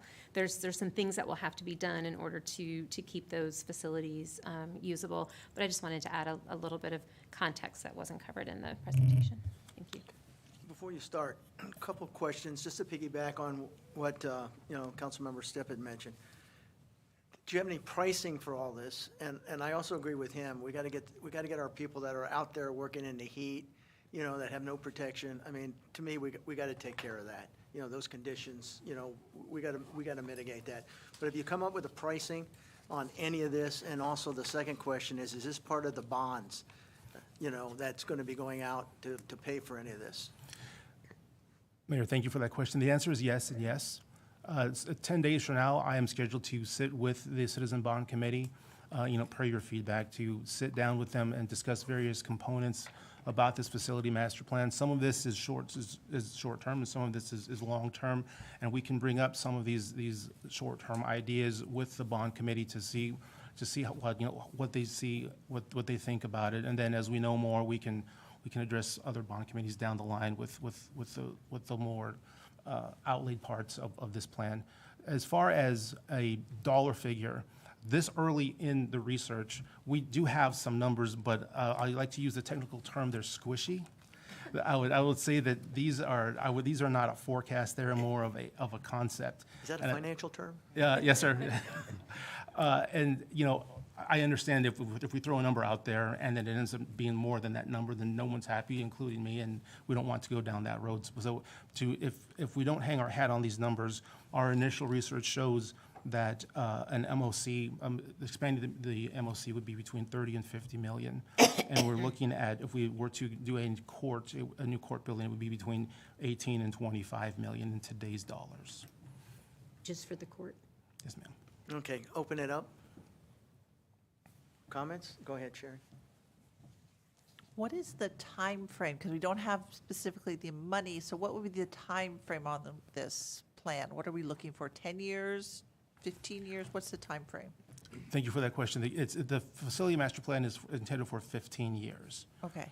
And, I'm sorry, go ahead. No, go ahead. And so I'm trying to just get around my head, if we're looking to program this, I guess I need to fill in the blank with the squishy numbers or not squishy numbers. For me, it's a little easier if we fill that in. But theoretically, I agree that if we have, employees working out in the elements without shade, that's number one. We got to fix our employees' workforce where they live. I think that's so important. When it's 120, we got to make sure people have appropriate places to work. So I agree 100% that. I don't have a problem with raising the fire station and then seeing, if it's a court building or whatever we put there as our needs grow. I don't have a problem with that. I think that building had floods and leaks and mold, and people were getting sick and water issues. So I am fine getting rid of that. And then I'd like to see how, as we program it in, if that's the call to build it, I'm not opposed to it, but I need to get a little more numbers and timeframes and how we're going to program, how are the puzzles going to fit together. I also do like the idea of moving the public works, all that over to that one area and centralized locating, because I think that also gives you the shade and gives you places for people to be and work. But if we do that, then we have to make sure that if that road isn't done, if we're going to move all these people up to that little 2-lane Estrella Road coming in and making lefts as that gets crowded, that's probably got to be part of the plan too at some point, to make sure that road is not just a 2-lane road where people are turning in, because that's going to be a nightmare. So I like the road you're on per se, but I just need more information to kind of put the puzzle together in my head. Thank you. We'll follow up with that. Councilmember Sim, and then Brandon. We'll end up taking whatever, obviously, the recommendation is going forward. I think we should be concerned just kind of generically about spreading too many of our places too far apart. Putting the court down off of Western or Yuma at that point may not, does that really make a lot of sense? We all had a presentation not too long ago about a large multifamily project at the corner of Yuma and Litchfield, and we've got completely surrounded by industrial and warehousing and whatnot. Does that really make sense where the court belongs? Does it make more sense for it to be near the GMC, or does it make sense somewhere else? And as we were kind of talking through that, I'm even beginning to wonder if putting the court here in GSQ doesn't make some sense. Maybe the portion of the office building that's currently existing, or we take portions of the one that's going to be built across the street. Is this the place that we really call our municipal, we bring the court here and somebody else is building it and we do that portion? So I'd like to know the answer to that from a feasibility perspective. We obviously have security needs, et cetera, but if the buildings are big enough and whatnot, maybe that's a more, as opposed to us building a building, maybe that makes some sense. And that way we're not decentralizing too much. I love the idea of expanding the municipal operations center development. That I think was always the vision going forward. I'm a little skeptical when we say this is a 15-year plan, because the plan we're just revising is only 5 years old.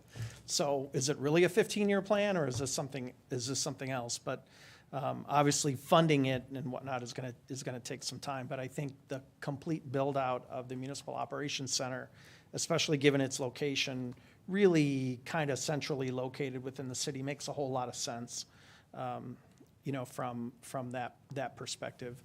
And perhaps, you know, if we do end up raising the Fire Resource Center and the impound yard, maybe that is the property that the new Fire Resource Center goes into. It's not a public space, it's a utilitarian place for us. But above all of this, and I'm looking at the dates, and that's really, we have got to close the old Public Works place. And we've got to get those employees into a place. And if that means we need to look at renting something or whatever, but we have got to get those employees out of there. They should have been moved out 2 years ago. They've been suffering through that, and I think it's only, I don't want to say fair, because it's not a fairness issue. It's a health and safety issue, and it's a morale issue for those employees, and I think we've got to take care of them. So that should be number one on the list, is relocating the employees from, I can never say it. Calle de Pueblo. Yeah, that's easy for you to say.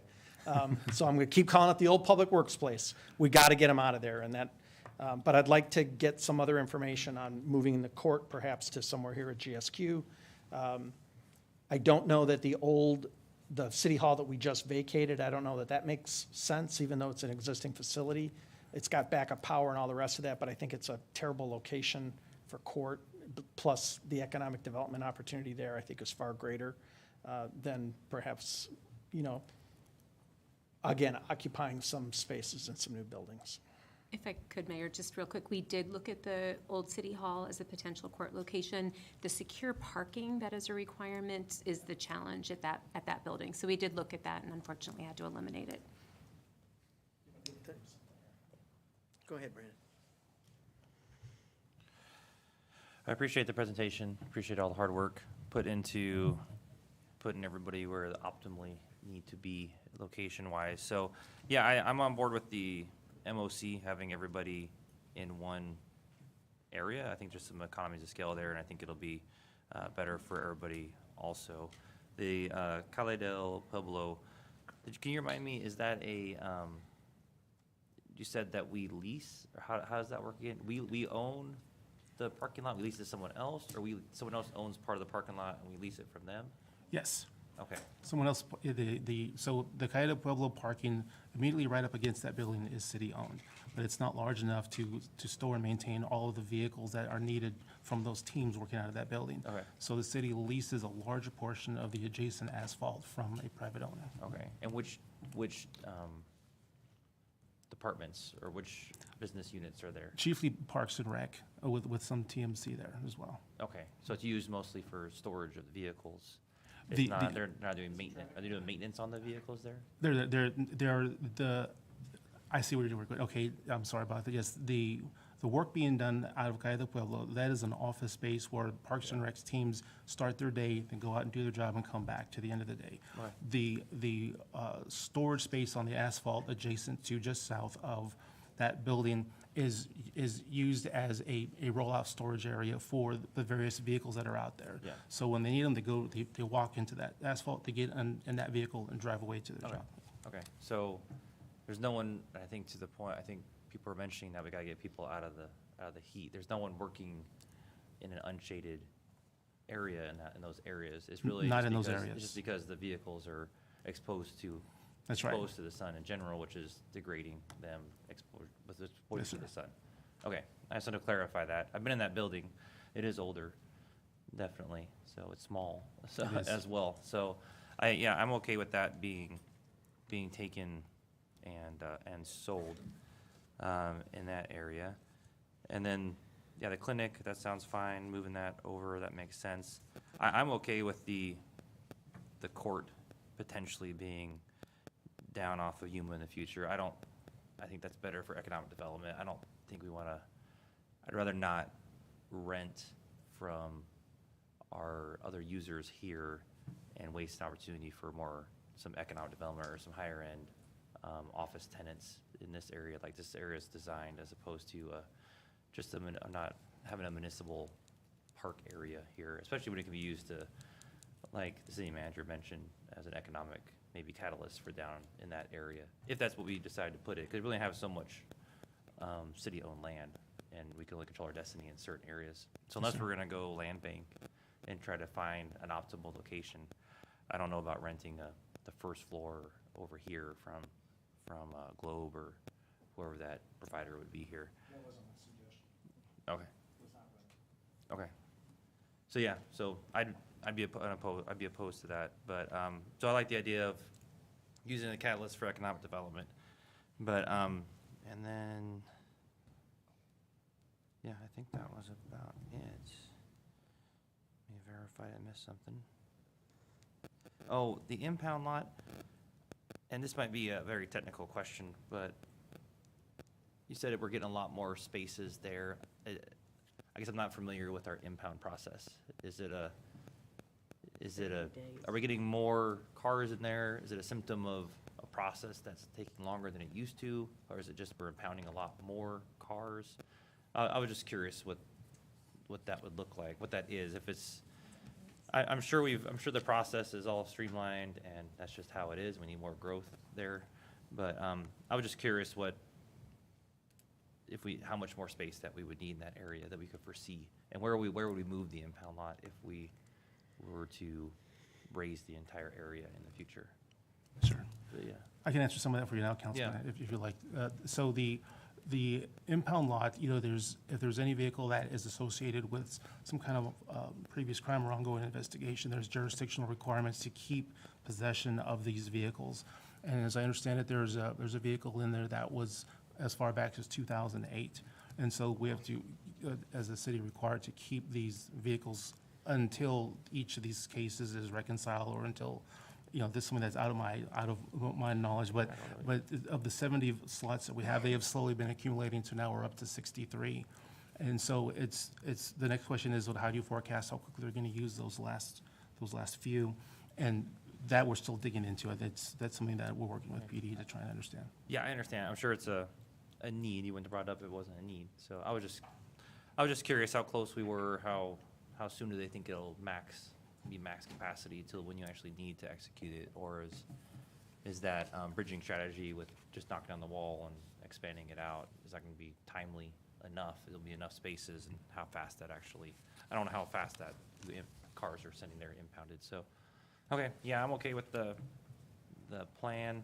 When it starts coming to us and the plan gets implemented, what that looks like. Cost, obviously, budget is always, for everything we do in the city, is gonna be a question. So, yeah, I think that's good. I appreciate it. Thank you. Well, thank you for your work trying to vision for the future of what our needs are with the spaces that we have available. Yeah. Oh, I'm sorry. No. I thought you pointed at me. You're on. He did. All right. I'm last. Okay. Anyway, Old City Hall is kind of an interesting space, talking about that it is 20 years old and will need work. And so I guess that one of that's going to be like a cost-benefit analysis, like, is it worth it to use it for economic, how much, what's it worth, and all of that. And I know that a number of us who are out in the community, we're hearing from nonprofits, there's no space for us to serve people anywhere. I know that there's an interest by a multi-city law enforcement, the family advocacy centers interested in this space. And so I think there's going to be a lot of interest. I guess the thing will be, how do you balance and what's the highest and best use for that property? And so I think that will also be an economic development project, or I'm sure we'll be interested in hearing more about that. Absolutely. Okay. And then I felt that ever since we moved, we built the new fire station, that the Fire Resource Center needed to come down. If it wasn't suitable, then it shouldn't be suitable. So I think that will be a very good plan. And then, yes, the challenge is that will give us some real estate, and what do we do with it? And I think as a growing city, I'm sure there will be uses for it that maybe we don't envision now, whether it is a courthouse or some other type of facility. I like the idea of consolidating at the MOC. I think having that master warehouse plan for security, protecting your assets, all of that is really important. You start scattering stuff all over, and it's a lot harder to keep track of. So I think that's a good business plan. So thank you very much. Thank you, Vice Mayor. Go ahead, Wally. Thank you. What's the square footage of the city hall, the old city hall? Square footage of the city hall is, I have it right here.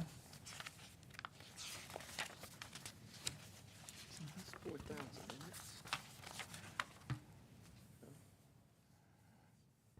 34,000 square feet. 34,000. Okay, do we have a value on that building? I don't have that right now, but I can get back to you on that. Okay, and then the Cali del Pueblo, how big?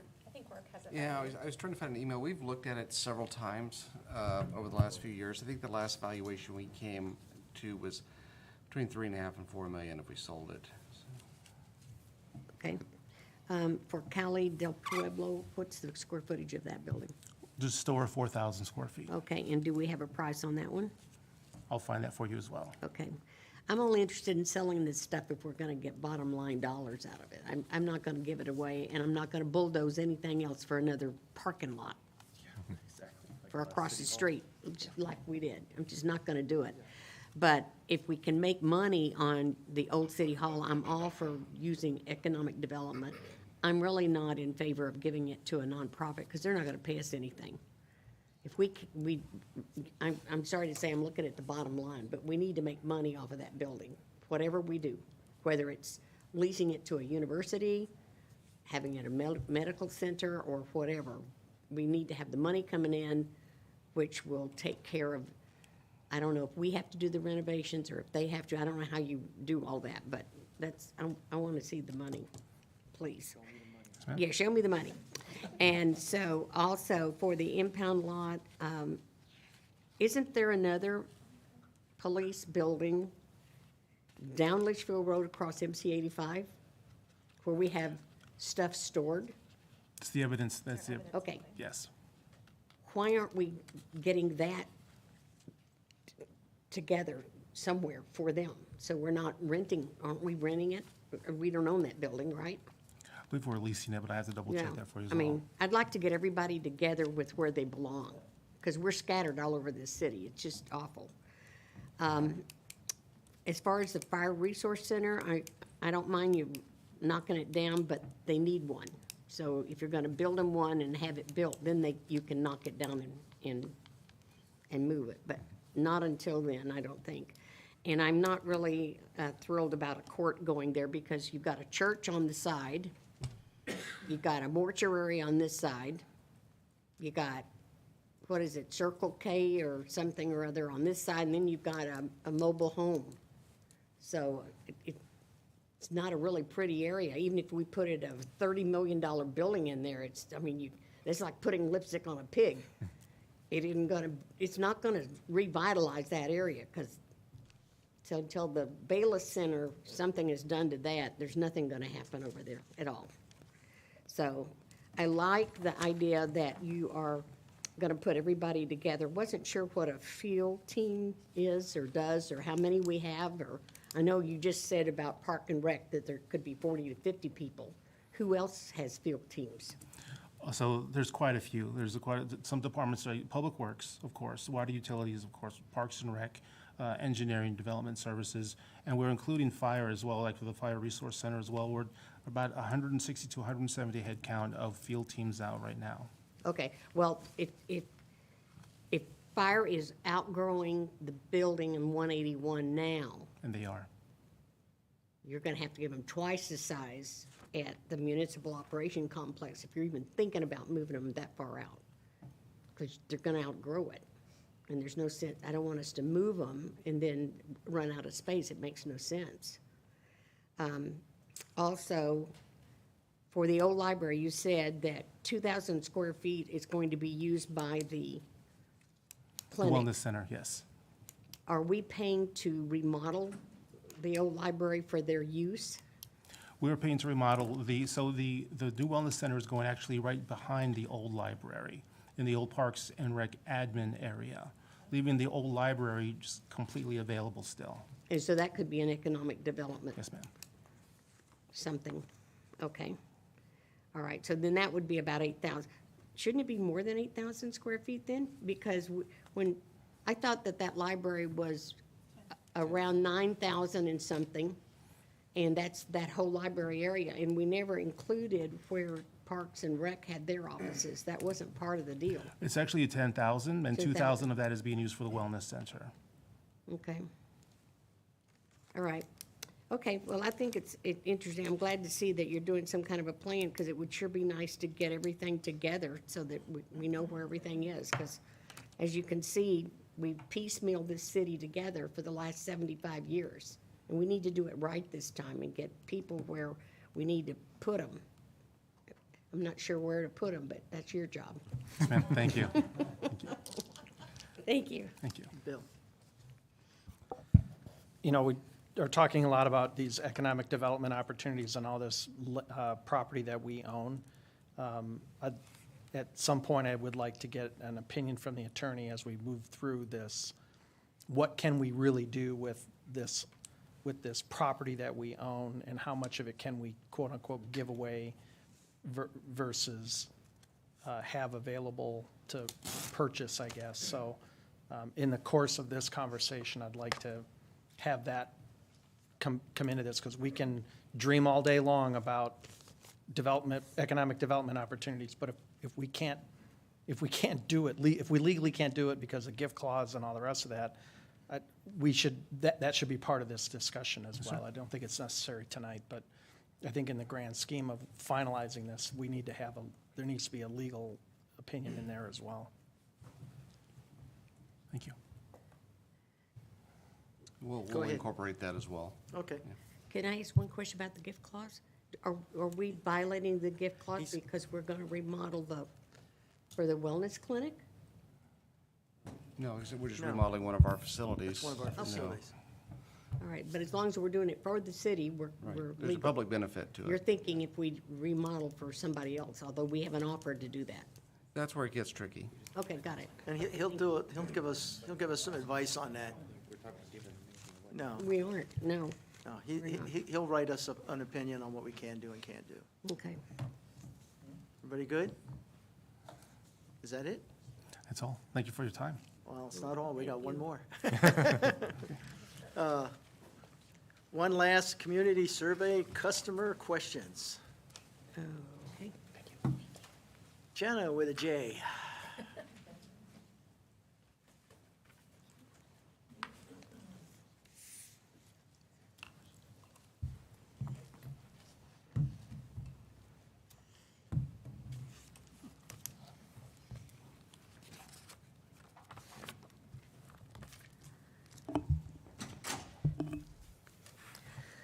All right, Mayor and members of the council, good evening. I am Jenna Goad, the assistant to the city manager, and I know it's been a long night, so I'm going to try to be brief. As council knows, we use a survey to gauge our resident satisfaction with city services and also to help us prioritize upcoming additions or other things that we want to add. I'm going to give you a little bit of background about the survey itself, and then primarily tonight, I'm looking for your feedback regarding the opportunity to include custom questions at the end of the survey. So just by way of background, the last survey was completed in 2021, and council received a presentation on those results in June of that year. Just some brief highlights from that. 94% of our residents said that Goodyear was a good or excellent place to live, and 9 in 10 would recommend living here in the city to someone who asked. It is our practice to do the survey every other year, so it's about time to start the survey in 2023. We are again utilizing the same company, Polco, so that we can track our trends over time and also benchmark against the other communities, more than 500 throughout the country that use that same survey. The survey tool is very comprehensive. There's over 140 questions that cover topics ranging from safety, mobility, the natural environment, the built environment, the economy, recreation and wellness, education and enrichment, and community engagement. In terms of the methodology of how we will conduct the survey, we will be mailing a postcard with an invitation to complete the survey online, and then also following up with a hard copy survey with a postage paid return envelope to about 3,200 randomly selected households that are geographically balanced throughout the city. The postcards and the cover letter will both be available in English and Spanish, and a full copy of the survey will be available in Spanish online as well. We are also planning an aggressive marketing campaign to maximize the participation in the what we call the opt-in version of the survey, where any Goodyear resident can opt to take the survey and share their feedback. The survey will be scientifically valid, and it will be weighted by Polco to reflect the demographics of the city. Mailings will start in late February or early March, and then we'll begin advertising that opt-in survey that I mentioned in April so that the targeted households have a chance to respond first. We anticipate receiving the draft results from Polco, in May and then presenting those to council in June. So although the city cannot change the standard questions due to the benchmarking, we do have the ability to include a few custom questions at the end of the survey. There is about two-thirds of a page, I would say, so probably enough for about 3, maybe up to 4 questions, just depending on the format of the questions and the number of response options that are given. For reference, your packet included the 2 custom questions that we included in last year's survey. So we can certainly keep those 2 questions that we had used before, or if there's council consensus regarding a particular topic, we can look in Polco's database of their questions that have already been vetted and properly formatted for use as a survey tool. And see what questions they might have related to any particular topics. So with that, again, I'm happy to answer any questions, and I'm just looking for council's feedback on those custom questions. Who's up? Would you refresh our memory what the 2 questions were? I didn't bring my computer tonight, so. Certainly. I know one of them was, do you like water conservation or other programs? And that was the last one. Yes. So go ahead. Mayor and Councilmember Campbell. So She doesn't have hers either. Yes, I'm sorry. So the first one was, please rate how important, if at all, you think it is for the city to enhance each of the following programs or amenities in the coming 2 years. And then it has a series of options: regional public transit service, local public transit service, childcare or after-school programs, senior services, internet connectivity, and then water conservation and other sustainability programs. So that's one question, how important they feel it is for us to focus on those things in the coming 2 years. And then the second one is a question that we've been using for quite a while. It asks residents how much of a source various communication methods are for how they receive information about the city. So asking them how much they use the city website, local media, the In Focus magazine, social media, et cetera. So those are the 2 questions. I'm sorry, I was thinking each one of that was a question. Oh, no. And I said, well, there's 5. So, Sorry, yes. so why do we keep asking about water conservation? Everybody wants us to save the water. Do we have a more important or another question we could put in? You know they're going to say, yes, we want water conservation. I mean, it's a given, Right, Mayor and but I Council. don't know. I don't know. What do you ask them? Go ahead. Yeah, I was just going to say, I mean, I really think it depends on what information council might be interested in Yeah. getting. Last time we had discussed this at your retreat in 2021. Thank you. I think it was Councilmember Stipp who said that's a gee whiz question of, oh, it's interesting information, but if we're not necessarily going to do anything with it, what's the point of collecting it? So I just think it depends on if there's something that council is interested in getting feedback about.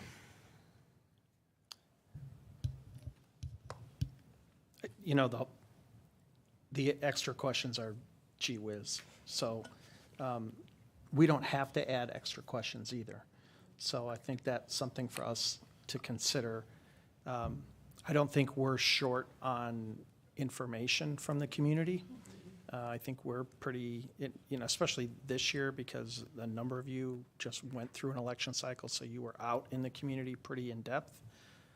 Do we really need to even have this conversation and just go with the standard questions? And, quite honestly, I don't think, we've asked the second of those, what is the source of your information? Probably for as long as we've been doing the survey. The answer's never changed. So let's stop asking the question, because we know we are the only source of actual, real information that is that the residents are getting. They can't rely on. There's not a regular news source. There's not a regular. We're it. So let's stop asking and let's just start doing.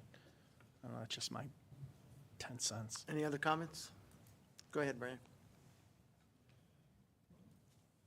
and I'm sure you already answered this, but is there, when will this be implemented and when will we expect the results?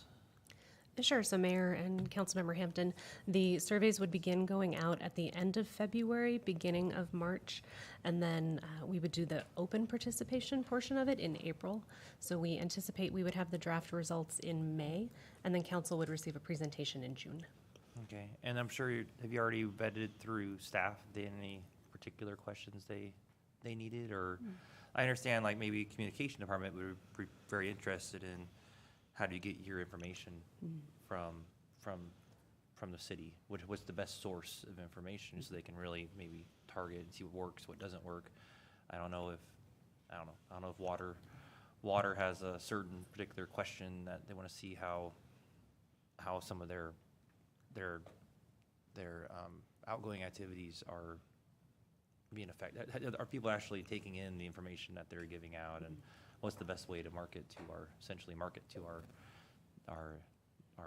citizens? So I don't know if any of the staff has talked to you, or if you already ran it through the department heads or anything like that as well. Sure. So Mayor and Councilmember Hampton, I will admit, so I did not specifically solicit feedback from the other departments, although I know, as you've heard many times tonight, a lot of the departments are going through various master planning processes. So I do know that there are, a lot of other vehicles where they're receiving feedback. Okay. I don't know. I was thinking one question might be, are you satisfied, or something with like the different housing options that are in the city of Goodyear? That might be a question maybe to add. Because I know we had a work session, we were talking a lot about quality and different types and things like that as well.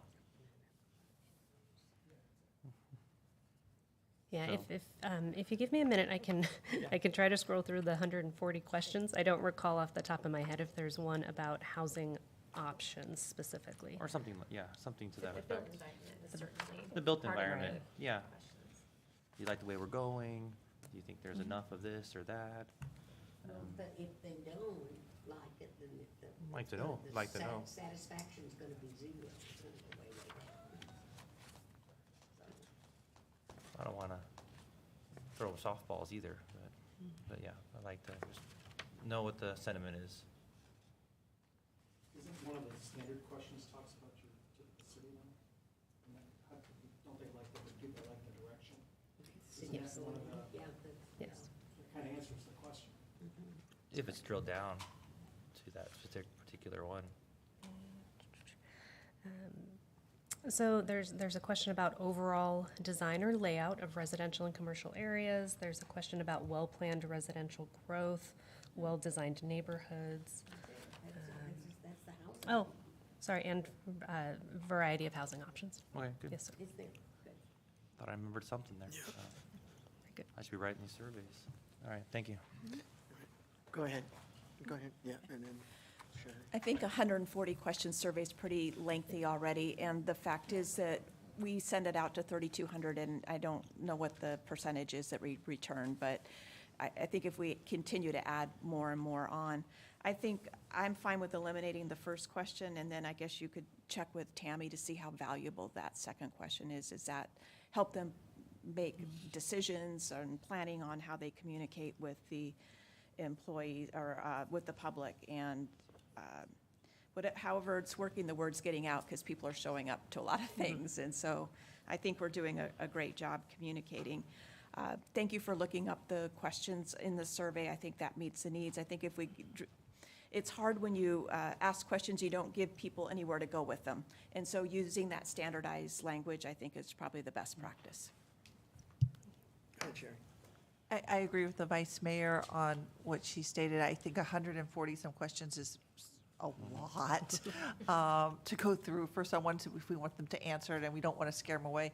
The other two questions, I would leave that to your discretion. If there's some statistical value, those that you guys think that you can glean from that, since they've been asked so long, I'm okay with too. I wouldn't add a bunch more. It wouldn't kill me if you sliced them either, so I'm very open on that. So if there's a value that you all see, because you're gonna use this data, I'm okay with it. If not, I don't see any, adding any more, no. Thank you. Anything else? You good? Oh. What is the percentage, do you know, that we get returned? Last year, the return rate was about 18%. I think it was just shy of 700 households that participated in that random sample portion. And then we had more, I think another 650, give or take, that also participated in the opt-in online. And just to note, that is households. So each, household would represent multiple residents typically. Okay, I agree with everybody else, that 140 questions or whatever, that's a lot. And we want it, it'd be nice if we got more returns so we knew. I think if we add to it, we're gonna. Yeah, let's ask that Is as a this too question. long? Yeah. Yeah, these questions too long, yeah. Is this too long? halfway Do you not want to fill this out, period? Yeah, I think it's long enough. Thank you. Okay. Yeah, I think for consistency, you want to keep the same questions. Otherwise, when you keep adding new questions, you have nothing to compare it to, so. It's done us well in the past, so if there's those two additionals you feel comfortable with, but I don't know if there's a whole lot of change. Did you get enough feedback? Very good. You think? Okay, thank you. Thank you. All right, we're at the point, does the council have any comments, commendations, or reports on current events or requests? Go ahead. Yeah, I'll just be super brief. Obviously, Julie's last meeting, so I'd like to officially say goodbye. I'm not going to clap, but officially say goodbye, but. But we also took action at our last meeting to appoint Wynette Reed as our new city manager. That was not done, I mean, it was done publicly, but not really publicly. So I would like to congratulate Wynette, tell her we're looking forward, at least I am, looking forward to working with you. But just kudos to you, and I know the team behind you will be super supportive and will continue to move forward. So congratulations, Wynette. Any other comments? Yeah. Go ahead. Yeah, I just want to say, yeah, thank you, same as Bill as well. Excited for your new transition, and then Wynette coming aboard, already being here, but taking the reins. And then I want to say thank you to staff for supporting the Super Bowl. It was a big event, obviously. So staff going out, I mean, the police and fire, public safety were all across the region helping and supporting. But then also I thought we did a good job with the Game On Goodyear event that I attended as well. A lot of people were there, and yeah, it was a lot of fun. Yeah, it was a lot of fun. So I got beat by a 14-year-old in the 40-yard dash. So not very, yeah, no, just some random girl. So yeah, so it was fun. They all had a great time. And it was a good. I'm not sure if I'd have mentioned that. So yeah, Yeah, exactly. We're all getting older. So yeah, but it was a lot of family fun out there. So thank you for staff for hosting it, and looking forward to all the more events that are happening this year. Thank you. Okay.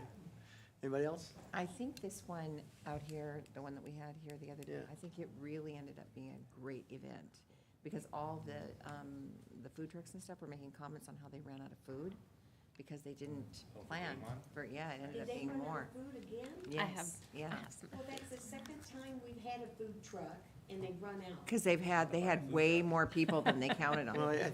I think Julie's got an update for us. Go ahead. Yeah, what was it? So, thank you, Mayor and Council. So Game On Goodyear was held on Saturday, the 11th, at Civic Square Park.